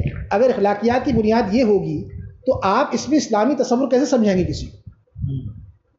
جب اسلامی علمیت کے کانسیپٹ میں جو کہ حیا پر مشتمل ہے وہاں پر صبر بھی موجود ہوگا, کسی موقع پر نہیں کر سکتے. مثال کے طور پہ ایک سوال کیا گیا کہ ایک نوجوانوں کو کہا گیا نبی کریم صلی اللہ علیہ وسلم کی طرف سے کہ نکاح کر, تو اگر نکاح کی قدرت نہ رکھتا تو کیا کرو, روزے رکھو. کہیں پر کہا گیا کہ اب زنا کر لو. آپ بات سمجھ رہے ہیں بھائی, ارج جو ہوگی, ایک بات سمجھنے کی بات ہے, جو ارج ہوتی ہے وہ تو ہر بندے کے اندر موجود ہوتی ہے. لہٰذا جتنے بھی آپ کے ٹرانسجینڈر کے اوپر جو رائٹس کے اوپر چیز ہوتی ہے, جو ہمارے یہاں جو بحث ہوتی ہے, اسی لیے دیکھیں ہم جب لوگوں سے کہا کرتے تھے کہ شریعت مطہرہ میں جنس کے احکام ہوتے اور جنس سے بننے والے رشتوں کے حقوق ہوتے, جنس کے حقوق نہیں ہوتے ڈائریکٹ, حقوق کس کے ہوتے ہیں؟ رشتوں کے ہوتے ہیں، تعلقات کے ہوتے ہیں. عورت کا حق کیا ہے، ماں کا حق کیا ہے، باپ کا حق کیا ہے، بیٹے کا حق کیا ہے، بیٹی کا حق کیا ہے. جنس کے حقوق نہیں ہوتے، ٹھیک ہے نا. عورت ایز اے عورت، مرد ایز مرد، حقوق نہیں ہوتے. تو یہ بات کسی کی سمجھ میں نہیں آ رہی تھی. اب جب سے پاکستان میں ٹرانسجنڈر کا مسئلہ اٹھا ہے نا، اب یہ کہہ رہے ہیں کہ بھائی ان کے حکامات ہم بیان کریں گے، حقوق بیان نہیں کریں گے. آپ بات سمجھ میں نہیں بات ہے. پاکستان میں یہ بات سمجھ میں نہیں آ رہی تھی. اگر یہ کام پہلے ہی کر لیا ہوتا، جب وومن رائٹس کی تحریک چل رہی تھی اور آپ ہر چیز کو رائٹس کے کانٹیکس میں ایکسپلین کر رہے تھے اور چیخ کے لوگ بتا رہے تھے کہ بھائی جنس کے حقوق نہیں ہوتے، پہلے اس کو تو کرو، اس بات کو تو کلیئر کر لو، اس کے بعد کتابیں لکھ لینا اس موضوع کے اوپر. تو کسی کو یہ بات سمجھ میں نہیں آ رہی تھی. اب جب جیسی آ کے LGBT کے تھرو یہ چیزیں آنا شروع ہوئی ہیں پاکستان کے اندر، اور اب جب ہر کوئی سوال پوچھ رہا ہے کہ بھائی ان کے کیا حقوق ہوتے ہیں، ان کے حقوق کیا ہوتے ہیں، اب آپ حقوق نہیں بیان کر رہے، اب آپ احکام بیان کر رہے. آپ بات سمجھ رہے ہیں؟ آپ فوراً بیان کر رہے ہیں ان کے احکام شریعت نے یہ بیان کیا. بھائی ہمیں تو حقوق بیان کرو. وہ یہ سوال کر رہے ہیں کہ ہمیں تو حقوق بیان کرو. تو آپ کو پھر بیان کرنا پڑے، آپ کو پھر چیز بیان کرنا پڑے. جب آپ کسی لینگویج کو اڈاپٹ کرتے ہیں، جب آپ کسی لینگویج کو بورو کرتے ہیں، تو پھر آپ اس کے نتیجے میں آپ کے سامنے یہ مسائل پیدا ہوتے ہیں اور اس کو آپ کو ایکسپلین کرنا پڑتا ہے. ٹھیک ہے نا. مثال کے طور پہ شریعت مطہرہ میں، اسلامی تاریخ میں جتنے بھی حکمرانوں کے خلاف خروج ہوئے ہیں، وہ اس بنیاد پر ہوئے ہیں کہ ہمارے حقوق پورے نہیں کر رہا، یا اس بنیاد پر ہوئے ہیں کہ یہ اپنے فرائض پورے نہیں کر رہا. جو فرائض جو شریعت مطہرہ نے اس کے اوپر رکھے. تو جب آپ وہ لینگویج کو استعمال کرتے ہیں تو اس کے نتیجے میں آپ کے سامنے یہ والے پرابلم آتے چلے جاتے ہیں. دوسری امپورٹنٹ بات یہ کہ جب آپ ٹرانسجنڈر کے مسئلے کو اٹھاتے ہیں، سوال یہ کہ ٹرانسجنڈر کا مسئلہ اتنا بڑا بن کیسے گیا آپ کے کوشچن سمجھنے کو. یعنی کیا ٹرانسجنڈر بھی اسی تعداد میں پیدا ہو رہے ہیں جس تعداد میں عورتیں ہو رہی ہیں؟ میری بات سمجھ میں کیا کہنا چاہ رہا ہوں؟ ایک کوشچن ہے، ایک چیز ایکسیپشنل ہے. میں ابھی ان کی بات نہیں کر رہا جو بن رہے ہیں والنٹیئر. ایک چیز ایکسیپشنل ہے، ٹھیک ہے، اور اس میں یہ سوال کرنا کہ یہ کون فیصلہ کرے گا کہ یہ تو ایک ٹی وی پروگرام میں ایک اینکر کہہ رہے ہیں کہ بھائی یہ کون فیصلہ کرے گا کہ کون ٹرانسجنڈر مرد ہے یا عورت ہے. ٹرانسجنڈر کو خود سے ایکسپریس کرنا چاہیے اپنے آپ. بھائی کوشچن یہ کہ جب ایک آدمی خاندان میں رہتا ہے، ایک ماں بچے کو پالتی ہے، اس کو نہیں پتا ہوگا کہ میرا بچہ کیا ہے. یعنی یہ چیز طے ہو گئی کہ ٹرانسجنڈر انڈیویجول ہوگا، یہ بھی پہلے طے ہو گئی. لبرلزم میں یہ بات بھی طے ہو گئی ہے کہ ٹرانسجنڈر کسی انڈیویجول کا نام ہے. کہ بھائی بنیادی طور پر یہ ہے کہ جب لوگ کسی خاندان میں ہوتے ہیں، جب کسی کی پرورش کسی کلچر میں ہوتی ہے، تو نیگوشیٹ کر رہا ہوتا ہے آپس میں، وہ ڈائلاگ کر رہا ہوتا ہے، انہیں پتا ہوا ہوتا ہے کس چیز کو کیا کرنا ہوتا ہے.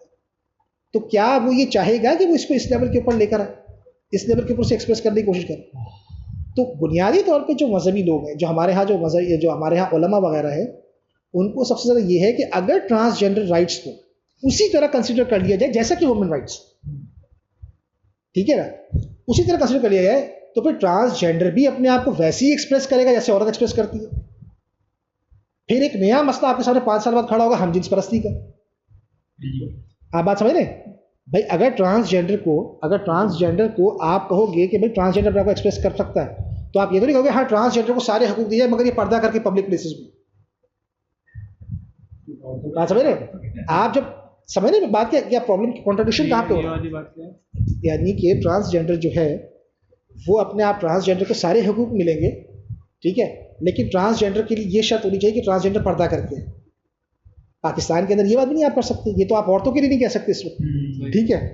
تو جب آپ یہ کہیں گے کہ ٹرانسجنڈر آپ کے یہاں جب آئے گا اور پیریٹریٹ کر جائے گا، تو اس کا یہی خطرہ ہے نا کہ ہومو سیکشولیٹی پھیل سکتی ہے، ورنہ تو کسی کی کوئی دشمنی نہیں. اصل جو بنیادی طور پہ جو مسئلہ آ رہا ہے مذہبی طبقے کی طرف سے، وہ یہ آ رہا ہے کہ بھائی ٹرانسجنڈرس کو ایک خاص قسم کے مقصد کے لیے جو ہے یہاں پر کیا جاتا ہے. اور جتنے بھی تھرڈ ورلڈ کنٹریز ہیں وہاں پر جہاں پر بھی گے رائٹس کا ایشو اٹھایا گیا ہے، وہ اٹھایا ٹرانسجنڈر رائٹس سے.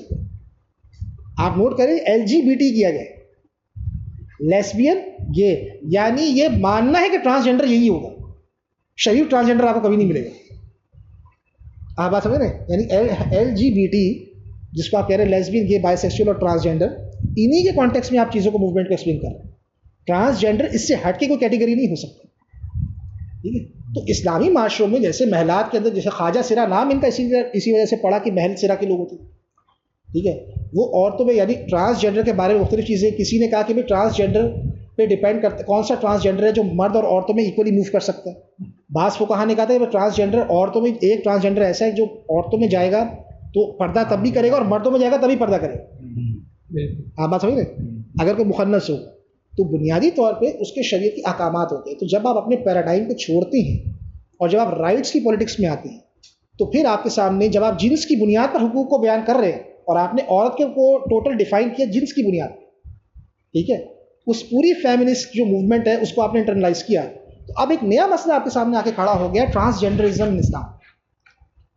اب آپ اس کو پیور سٹیزن شپ اسی بنیاد پہ رائٹس دے. اب یہاں پر آتے ہوئے آپ کے جو پر اس لیے جل رہے ہیں کہ یار اگر ہم نے یہ رائٹس دے دیے تو یہ ایک بہت بڑی برائی کی طرف جا سکتی ہے, یعنی عورت کی بے پردگی تو ہیٹرو سیکشولیٹی زنا کی طرف لے کر جائے گی, ٹھیک ہے, بے حیائی, یہ معاملہ تو ہومو سیکشولیٹی کی طرف لے کر چلا جائے گا. آپ بات سمجھ رہے ہیں؟ لہٰذا اب آ کے ہمارا جو لوگ ہیں وہ یہاں پر آ کر پھنس چکے ہیں کہ اس ٹرانسجینڈر کے معاملے کو ڈیل کیسے, ہم کیسے کھل کر بیان کریں احکام کی زبان میں. لوگوں, عورتوں کے حقوق ہوں گے, مردوں کے حقوق ہوں گے, ان کے لیے احکام ہوں گے.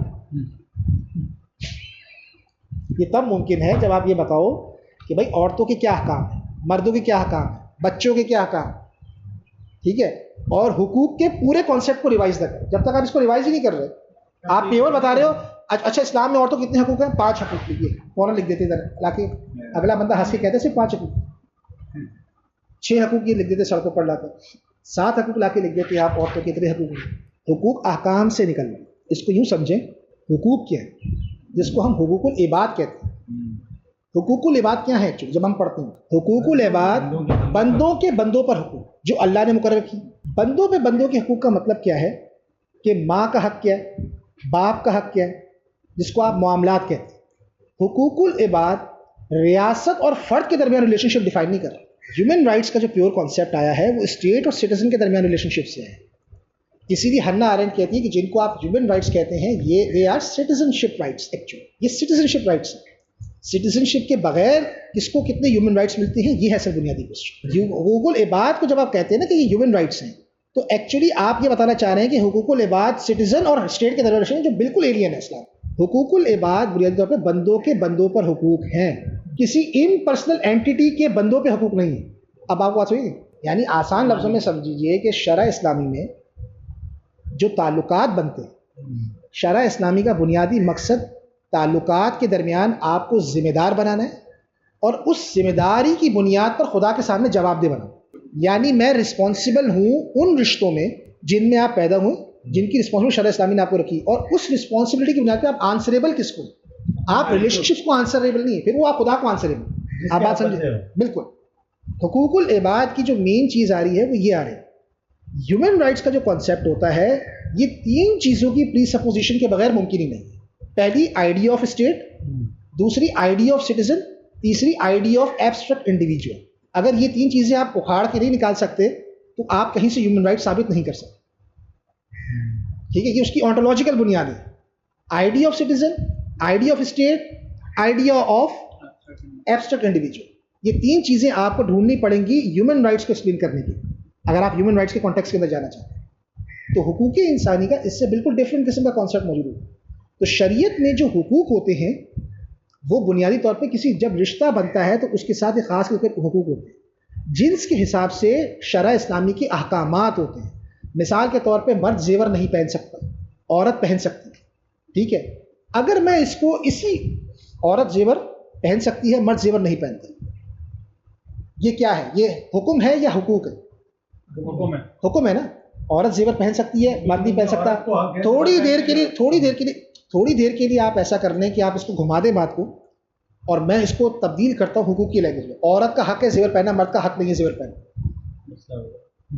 تو یہ سوال فالو اٹھے گا کہ میرا حق کیوں نہیں ہے زیور پہننا.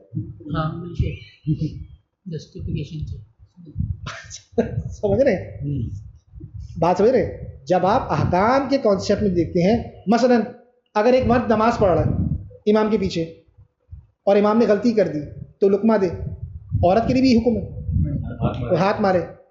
یہ کیا ہے؟ احکام ہے, حقوق ہے.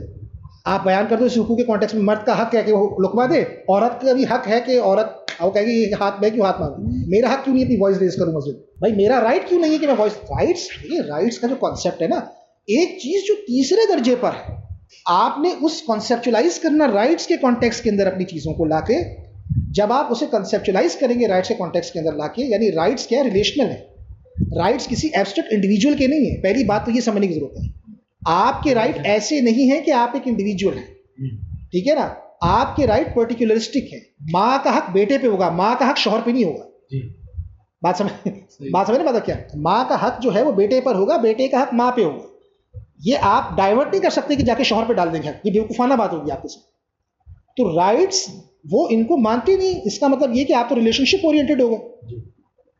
آپ نے فرد کی ماں بنانے کا مطلب یہ ہے کہ آپ نے کر دیا کہ ماں ہی ڈٹرمن کر رہی ہے اس کی پوزیشن کو. یہ تو بنیادی طور پہ تو ماں کی جتنی بھی کنسٹرینٹ اس کے اندر موجود ہے وہ ساری آپ نے جو شریعت نے یا سوسائٹی نے لگائی وہ آپ نے اس کے اوپر لگا دی, وہی شوہر کے اوپر آپ نے لگا دی. تو یہ کیا کر دیا آپ نے, آپ ان کی فریڈم کو کرٹیل کر دیا. تو انڈیویجولزم کو جس طریقے سے ماڈرنٹی ڈیفائن کرتی ہے وہ اس سے نکلتا ہے. تو جب آپ کنسیپچلائز کریں گے انسانی تعلقات کو حقوق کی زبان, دیکھیں لفظ بہت زیادہ امپورٹنٹ ہوتی ہیں, اصطلاحات بہت زیادہ امپورٹنٹ ہوتی ہیں. وٹنسٹائن جو بہت بڑا فلاسفر ہے جو لینگویج کا, وہ ایک بڑی انٹرسٹنگ ایگزامپل دیتا ہے. تو کہتا ہے اگر شیر کو ہم نہیں سمجھ سکتے, شیر کی بات ہم نہیں سمجھ سکتے کیونکہ شیر جو غرا رہا ہے, چیخ رہا ہے, اس کو ہم نہیں سمجھ سکتے. وٹنسٹائن کہتے ہیں اگر شیر انگلش بولنا بھی شروع کر دے تو بھی ہم شیر کو نہیں سمجھ سکتے. کیا وجہ ہوگی؟ جو شیر کا ورلڈ ویو ہے, یعنی لینگویج یہاں پہ دیکھی جاتی ہے اس کا یوسیج کہاں پر, یعنی اس کا یوسیج کہاں پر ہو رہا ہے, وہ کس ورلڈ ویو میں یوز کر رہا ہے انگریزی.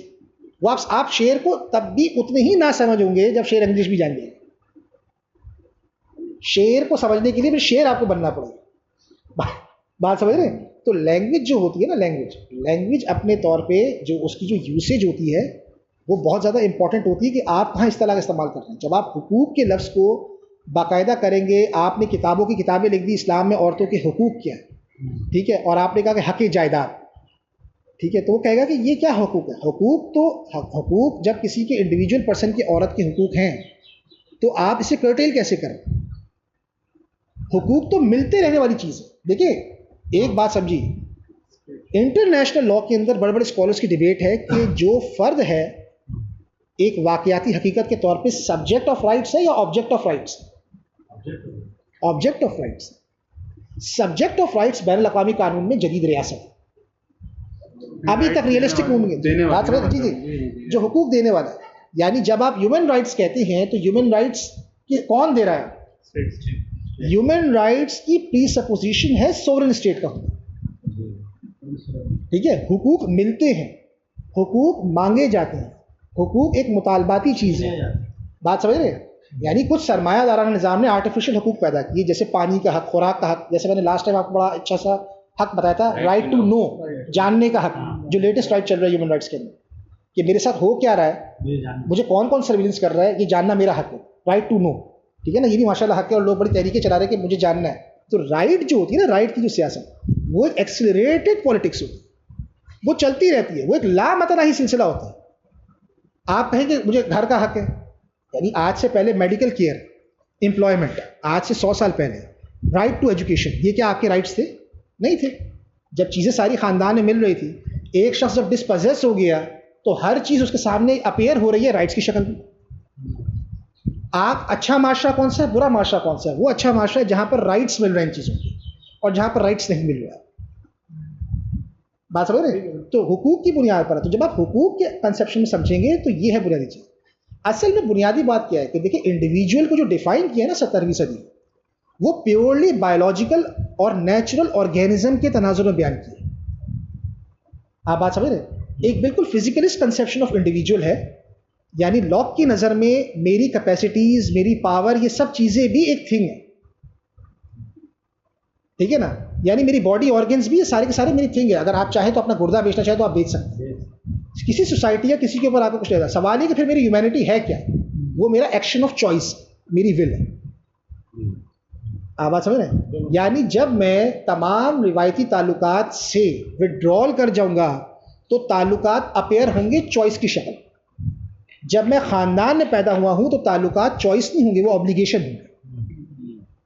سمجھ رہے مطلب کیا؟ جب میں خاندان میں پیدا ہوا ہوں تو یہ تعلقات میرے لیے obligation کی حیثیت رکھتے ہیں, یہ چوائس نہیں ہے, ٹھیک ہے نا. ان کو چھوڑنا نہ کرنا یہ میں ایک obligation کے طور پہ اپنا رہا ہوں, یہ سارے میرے اوپر چوائس نہیں ہوتے. جدیدیت نے کیا کام کیا؟ جب فرق کو بنایا تو تمام روایتی تعلقات جو ساری ہزاروں سال سے ایک آبلیگیشن تھے ان کو کنورٹ کر دیا چوائس پہ، اور جدید ریاست جو ہے وہ آبلیگیشن بن گئی اب آپ کے لیے. یہ ہے ماشاءاللہ اسٹیٹ اور مارکیٹ ڈسپلن یہ آبلیگیشن بنا ہوا ہے، اور سارے تعلقات آپ، یعنی میرے پاس چوائس نہیں ہے کہ میں اسٹیٹ ڈسپلن سے نکل جاؤں. جیسے شیشیک کہتا ہے کہ چوائسز تو بہت ہے، آپشنز نہیں ہیں. یعنی چوائسز کا بڑھنا، چوائسز آرٹیفیشلی کنسٹرکٹ بھی ہو سکتی ہے. بات سمجھ رہے ہیں؟ ایک سپر مارکیٹ میں آپ جاتے ہیں تو اس میں بہت ساری چوائس ہے. اس کا مطلب یہ نہیں ہے کہ وہاں جانے کے بعد آپشنز ہی بہت ہے آپ کے، کہ بھائی اگر میں یونائٹیڈ کنگ کی بیکری میں جاؤں تو کیا میں ایک انڈا لے کے باہر آ سکتا ہوں؟ یا پورا فریج اگر میں کھولوں اور اس میں میں نے صرف پانی ٹھنڈا کرنے کے لیے جگ رکھا ہوا تو لوگ مجھے بیوقوف سمجھیں گے. فریج کا مطلب ہے بھرا جائے، ویجیٹیبل بھری ہو. یہ فریج کی ایستھیٹکس ہے. جیسے مثال کے طور پہ ڈی فریزر ہے یا فریج ہے، وہ آپ کی جو اخلاقیات کو مطلب جو ہے کیسے تبدیل کرتا ہے، یہ ایک الگ بحث ہے. لیکن میں آپ کو بتانا چاہ رہا ہوں کہ جو چیز ہے آپ کے سامنے وہ اس بنیاد پر ہے. جب آپ ایک سبجیکٹ بنائیں گے اس کانسیپٹ میں کہ ول اور چوائس پہ کتنا کھڑا ہے، عورت کی چوائس عورت کی ول، مرد کی چوائس مرد کی ول، بچے کی چوائس بچے کی ول، جب فرد بن ہی اس کنسٹرکشن میں رہا ہے تو آپ کہاں پر آ کر کہہ رہے ہیں کہ اسلام میں بس 5 حقوق اور نہیں، یا 4 حقوق اور نہیں. یہ بات آپ تب سمجھائیں گے جب آپ ڈسکورس آف رائٹس کو ڈی کنسٹرکٹ کریں گے، انہیں اڑا کے پھینکیں گے. آپ بولو گے بھائی یہ حقوق کا تصور کہاں سے آیا؟ آپ تصور حقوق کا جو کانسیپٹ ہے پہلے اس کو کوشچن کریں گے. پھر آپ پہلے بتائیں گے کہ بھائی شریعت میں احکامات ہوتے ہیں. پھر آپ اس کو شریعت میں، اگر آپ کو بہت زیادہ شوق چڑھ رہا ہے لوگوں کو حکمت سمجھانے کا، تو پھر آپ لوگوں کو بتائیں گے کہ بھائی ایک ایسی علمیت جو انسان کو آرگنائز، جس میں ہیومن سبجیکٹیوٹی پرابلم ہی نہیں ہے، جس کا بنیادی مقصد انسان کو مکلف بنانا ہے. ٹھیک ہے، مکلف بنانے کا مطلب یہ نہیں ہے کہ میری ذمہ داری ڈسلوکیٹ ہو جائے سسٹم کی طرف. ٹھیک ہے نا، جو اپنی ایکچویلٹی کے لیے کسی سسٹم، مشین، ٹھیک ہے نا، یا آرگنائزیشن کے تابع نہیں، تو اس میں یقیناً جو میری اجتماعیت آرگنائز کرے گا وہ انسانی تعلقات آرگنائز کرے گا. لہٰذا اس کانسیپٹ کو جو بندہ سمجھے بغیر اگر ڈائریکٹ انٹر ہو رہا ہے وہ شریعت کے اندر، اور آ کے وہ کہتا ہے کہ بھائی یہاں تو ایک جنس موجود ہے، ایک عورت موجود ہے، ایک مرد موجود ہے، اور آپ جانتے ہیں میں نے بھی آپ کے سامنے ایکسپلین کیا کہ بے حیائی کا تعلق کیا ہے، یہ بھی جینڈر سے ریلیٹڈ ہوتا ہے. حیا ایک بہت بڑا کانسیپٹ ہے. یعنی یہ تھوڑی کہ اگر ایک آدمی مرد ہے تو مردوں میں جو چاہے کرتا پھرے، ٹھیک ہے، جس طرح کے کپڑے پہن کے گھومتا پھرے، یہ بھی نہیں ہے. مطلب فقہا کے ہاں اس بات کی بحث موجود ہے کہ اگر ایک شخص اسلام قبول کرتا ہے 20 سال کی عمر، ٹھیک ہے، ایک شخص اسلام قبول کرتا ہے تو کیا اس کا ختنہ ہوگا یا نہیں ہوگا؟ یہ بحث موجود ہے. حیا اتنا بڑا نوشن ہے، یہ بحث بندے کے بارے میں ہو رہی ہے کہ کیا اس کا ختنہ ہوگا یا نہیں ہوگا. تو بعض نے کہا کہ ختنہ کرنا کیا سنت ہے یا واجب ہے؟ تو بعض نے کہا کہ ختنہ کرنا تو سنت ہے اور ستر ڈھانپنا کیا ہے، واجب ہے، تو ختنہ نہیں ہوگا. بعض کا یہ بھی قول ہے. اب بول دو کہ یہ کیا ہے، کیا بیوقوفانہ بات چل رہی ہے کہ یہ عورت سے کوئی تعلق ہو رہا ہے. بھائی یہ حیا ایک پوری چیز ہے، چھپانا، چیزوں کو پوشیدگی میں رکھنا. جدیدیت میں جو فوکو نے کانسیپٹ دیا تھا نا بایو پالیٹکس میں، وہ یہ کہ ہر چیز ویزیبلٹی میں ہے. اسٹیٹ کی پاور کے ساتھ ہر چیز ویزیبلٹی میں ہے. اور استعمار کو سب سے بڑا پرابلم بھی یہی تھا کہ عورت کے بارے میں، تو برنارڈ لوئس وغیرہ لکھتا ہے کہ 19ویں صدی میں جتنے بھی یہ آپ کے سامنے جو یورپین ٹریولرز تھے جب وہ آتے تھے تو انہیں سب سے تکلیف اس بات پہ ہوتی تھی کہ عورت کو وہ اسی لیے بہت زیادہ وہ کرتے تھے کہ عورت ہمارے سامنے ویزیبل نہیں. آپ بات سمجھ رہے ہیں؟ انویزیبلٹی کیوں؟ لہٰذا آپ نوٹ کریں، اگر عورت اسلامی تاریخ میں آپ کو آج کے کانٹیکسٹ کے اندر پبلک لائف میں انویزیبل نظر آ رہی تو آپ کے یہاں کوئی عورت کے حقوق نہیں تھے. آپ ثابت کریں. لہٰذا ہمارے یہاں سارے مفکرین نے کتابیں لکھ کہ عورت کہاں کتنی ویزیبل تھی. مدینے کے سارے بازار عورت چلاتی تھی. ایک کتاب آئی ہے، بتا رہا ہوں آپ کو، مدینے کی پوری مارکیٹ جو چلاتی تھی. آپ نے لسٹ پیش کی، عورت کیا ویزیبل تھی عورت کو پبلک لائف میں ثابت کیا جائے. جب پبلک پرائیویٹ کیٹیگری آپ نے پیدا کی اور حقوق کی اصل بنیاد پبلک لائف کے اندر اپیئرنس ہے، پبلک میں آپ کتنے زیادہ پاورفل ہیں، پبلک میں آپ کے پاس کیا کچھ موجود ہیں. جینڈر ایکویلٹی کا مطلب کیا ہے؟ تو اس کا سمپل مطلب یہ ہوا کہ اب آپ کو ہسٹری کو بھی اسی بنیاد پہ کنسٹرکٹ کرنا ہے. آپ کو ثابت کرنا ہے کہ اسلامی تاریخ میں اگر حقوق تھے تو مطلب کیا ہے. حقوق یہ تھا کہ شوہر بیوی کے ساتھ کتنا اچھا سلوک کرتا ہے. حقوق یہ ہیں کہ عورت پبلک لائف میں کتنی تھی، یہ ثابت کر، اس پر کتابیں لکھ. تو لوگوں نے کتابیں لکھنا شروع کی، اتنے ثابت کیا بھی عورت پبلک لائف میں، یہ ثابت کیا عورت پبلک لائف میں کتنی تھی. عورت کو یہ، کیونکہ اگر آپ نے یہ کہہ دیا کہ عورت انویزیبل تھی کسی معاملے میں، تو ایکچولی یہ ہے کہ عورت تھی نہیں، عورت کی کوئی حیثیت نہیں تھی.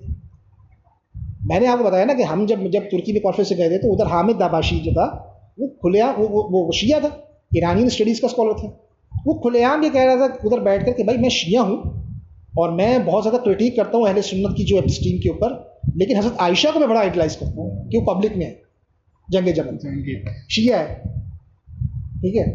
حضرت عائشہ کے بارے میں کہہ رہا ہے کہ وہ چونکہ پبلک میں، وہ جنگ جمل میں، بات سمجھ رہے ہیں وہ کہ ہاں حضرت فاطمہ میں بھی حضرت ابوبکر سے خطبہ جو فتق دیا، خطبہ فتق جو اہل تشیع حضرات کی انٹرپریٹیشن ہے وہ پبلک میں ہے. بی بی زینب وہ پبلک میں ہے. تو اگر عورت گھر میں بیٹھی ہے اور کہیں پر بھی انویزیبلٹی آ رہی ہے، اب حیا کا پورا کانسیپٹ انویزیبلٹی سے. اچھا یہاں ایک بات ذرا سمجھنے کی ضرورت ہے کہ جب لبرلزم کسی معاشرے میں پینیٹریٹ کرتا ہے اور جب کسی معاشرے کے انٹرنل کانٹراڈکشنز بتاتا ہے تو اس میں سب سے پہلا حملہ کرتا ہے جس کو ہم کہتے ہیں اوکیجنل لیپسز پر. اوکیجنل لیپسز کیا ہوتا ہے؟ کبھی کبھی جو اوکیجنل لیپسز مطلب ہے کہ اگر آپ کے سامنے آج آپ نے خبر پڑی کہ باپ نے بیٹی کے ساتھ زنا کر دیا، تو کیا اب باپ اور اس زنا کے کیس پر باپ اور بیٹی کے پورے ریلیشن شپ کو ریڈیفائن کیا جائے؟ آپ بات سمجھ میں کیا کہنا چاہ رہے ہیں؟ ٹھیک ہے. کیا اس بنیاد پر باپ اور بیٹی کے پورے مثلا اوکیجنل لیپسز کا مطلب کیا ہے کہ آپ گئے فن لینڈ میں اور آپ نے دیکھا کہ 20 سال کا جو نوجوان ہے نا اپنی دادی کو کندھے پہ اٹھا کے بازار میں سودا لے کے جا رہا ہے اور رات کو روزانہ دادی کے پیروں کی مالش کرتا ہے، دباتا رہتا ہے. دادی اس کو پانی منگواتی، دادی سو جاتی تو رات بھر کھڑا رہتا ہے. اور پھر یہ بات ہمارے بھائی جو ہے یہ فن لینڈ سے آئے اور انہوں نے آ کے ہمیں بتایا کہ بھائی وہاں تو تم لوگ ایسی جھوٹ بولتے ہو تو بکواس کرتے ہو وہاں ماں باپ کے حق میں. میں دیکھ کے گورا میرے برابر میں ہی کر رہا تھا. تو کیا یہ بات ان کی صحیح ہوگی یا غلط ہوگی؟ لیکن اگر یہ بات اگر اپنے کراچی میں کسی محلے کی بات بتائیں کہ بھائی میں نے دیکھا ہے کہ یار ایک شخص جو ہے 4 جوان بیٹے ہیں، ان کی بوڑھی ماں ان سے ناراض ہو گئی، وہ چاروں جو ہے وہ رو رہے تھے اور معافیا مانگ رہے تھے، حالانکہ وہ مال میں بھی زیادہ ہے، پیسے بھی ان کے پاس بہت ہے، لیکن ماں ناراض ہو گئی تو ان کی حالت خراب ہو گئی. تو ہم سب مان لیں گے کہ یار یہ چیز ہو سکتی ہے. کیوں؟ کہیں پر بھی اوکیجنل لیپسز ہو. مثال کے طور پہ آپ نے دیکھا کہ مدرسے کے مفتی کو غلط کام میں کر رہا ہو پکڑا گیا، یعنی جس وقت وہ جب پینیٹریشن کرتے ہیں آئیڈیالوجی کی تو وہ یہ بتاتے ہیں جب لبرلزم کہیں پہ پینیٹریٹ کر رہا ہوتا ہے، چونکہ جدیدیت نت سے ظاہر داری میں لانے کا نام ہے، لہٰذا وہ پہلا اٹیک کیا کرتے ہیں، وہ کہتے ہیں یار ہومو سیکشولیٹی کے بارے میں یہ کام تو ہر جگہ ہو رہا ہے، ہم کس غلط چیز کی بات کر رہے ہیں؟ دیکھو یہاں پہ پرسوں کیس آیا، وہاں پر کیس آیا، وہاں پر کیس آیا. بھائی اگر پورا معاشرہ بھی کر رہا ہے اور معاشرہ اس کام کو اعلانیہ برائی سمجھتا ہے تو برائی سمجھ رہے ہیں نا اس کو. آپ کیا چاہ رہے ہو سے لوگ برائی نہ سمجھیں؟ آپ کا بنیادی مطلب کیا ہے؟ آپ کا یہ کام ہے کہ اس کو برائی نہ سمجھا جائے. ایک چیز کے اوپر آپ کہو گے کہ بھائی جس کو لہٰذا اس کے لیے وہ جو ٹرم یوز کرتے ہیں کہتے ہیں یہ تو منافقت ہے. یہ کیا ہے؟ یہ تو منافقت ہے. اب سب سے بڑی چیز یہ ہے کہ منافقت میں اور تضادات میں زمین آسمان کا فرق ہے. وہ اس میں فرق نہیں کر رہے، یہ منافقت نہیں ہے، یہ اس کی شخصیت کا تضاد ہے. ہم میں سے بہت سارے لوگ زبانی طور پہ کئی چیزوں کو منع کر رہے ہوتے ہیں لیکن ہم کر بھی رہے ہوتے ہیں، تو ہم سب منافق نہیں ہو جاتے.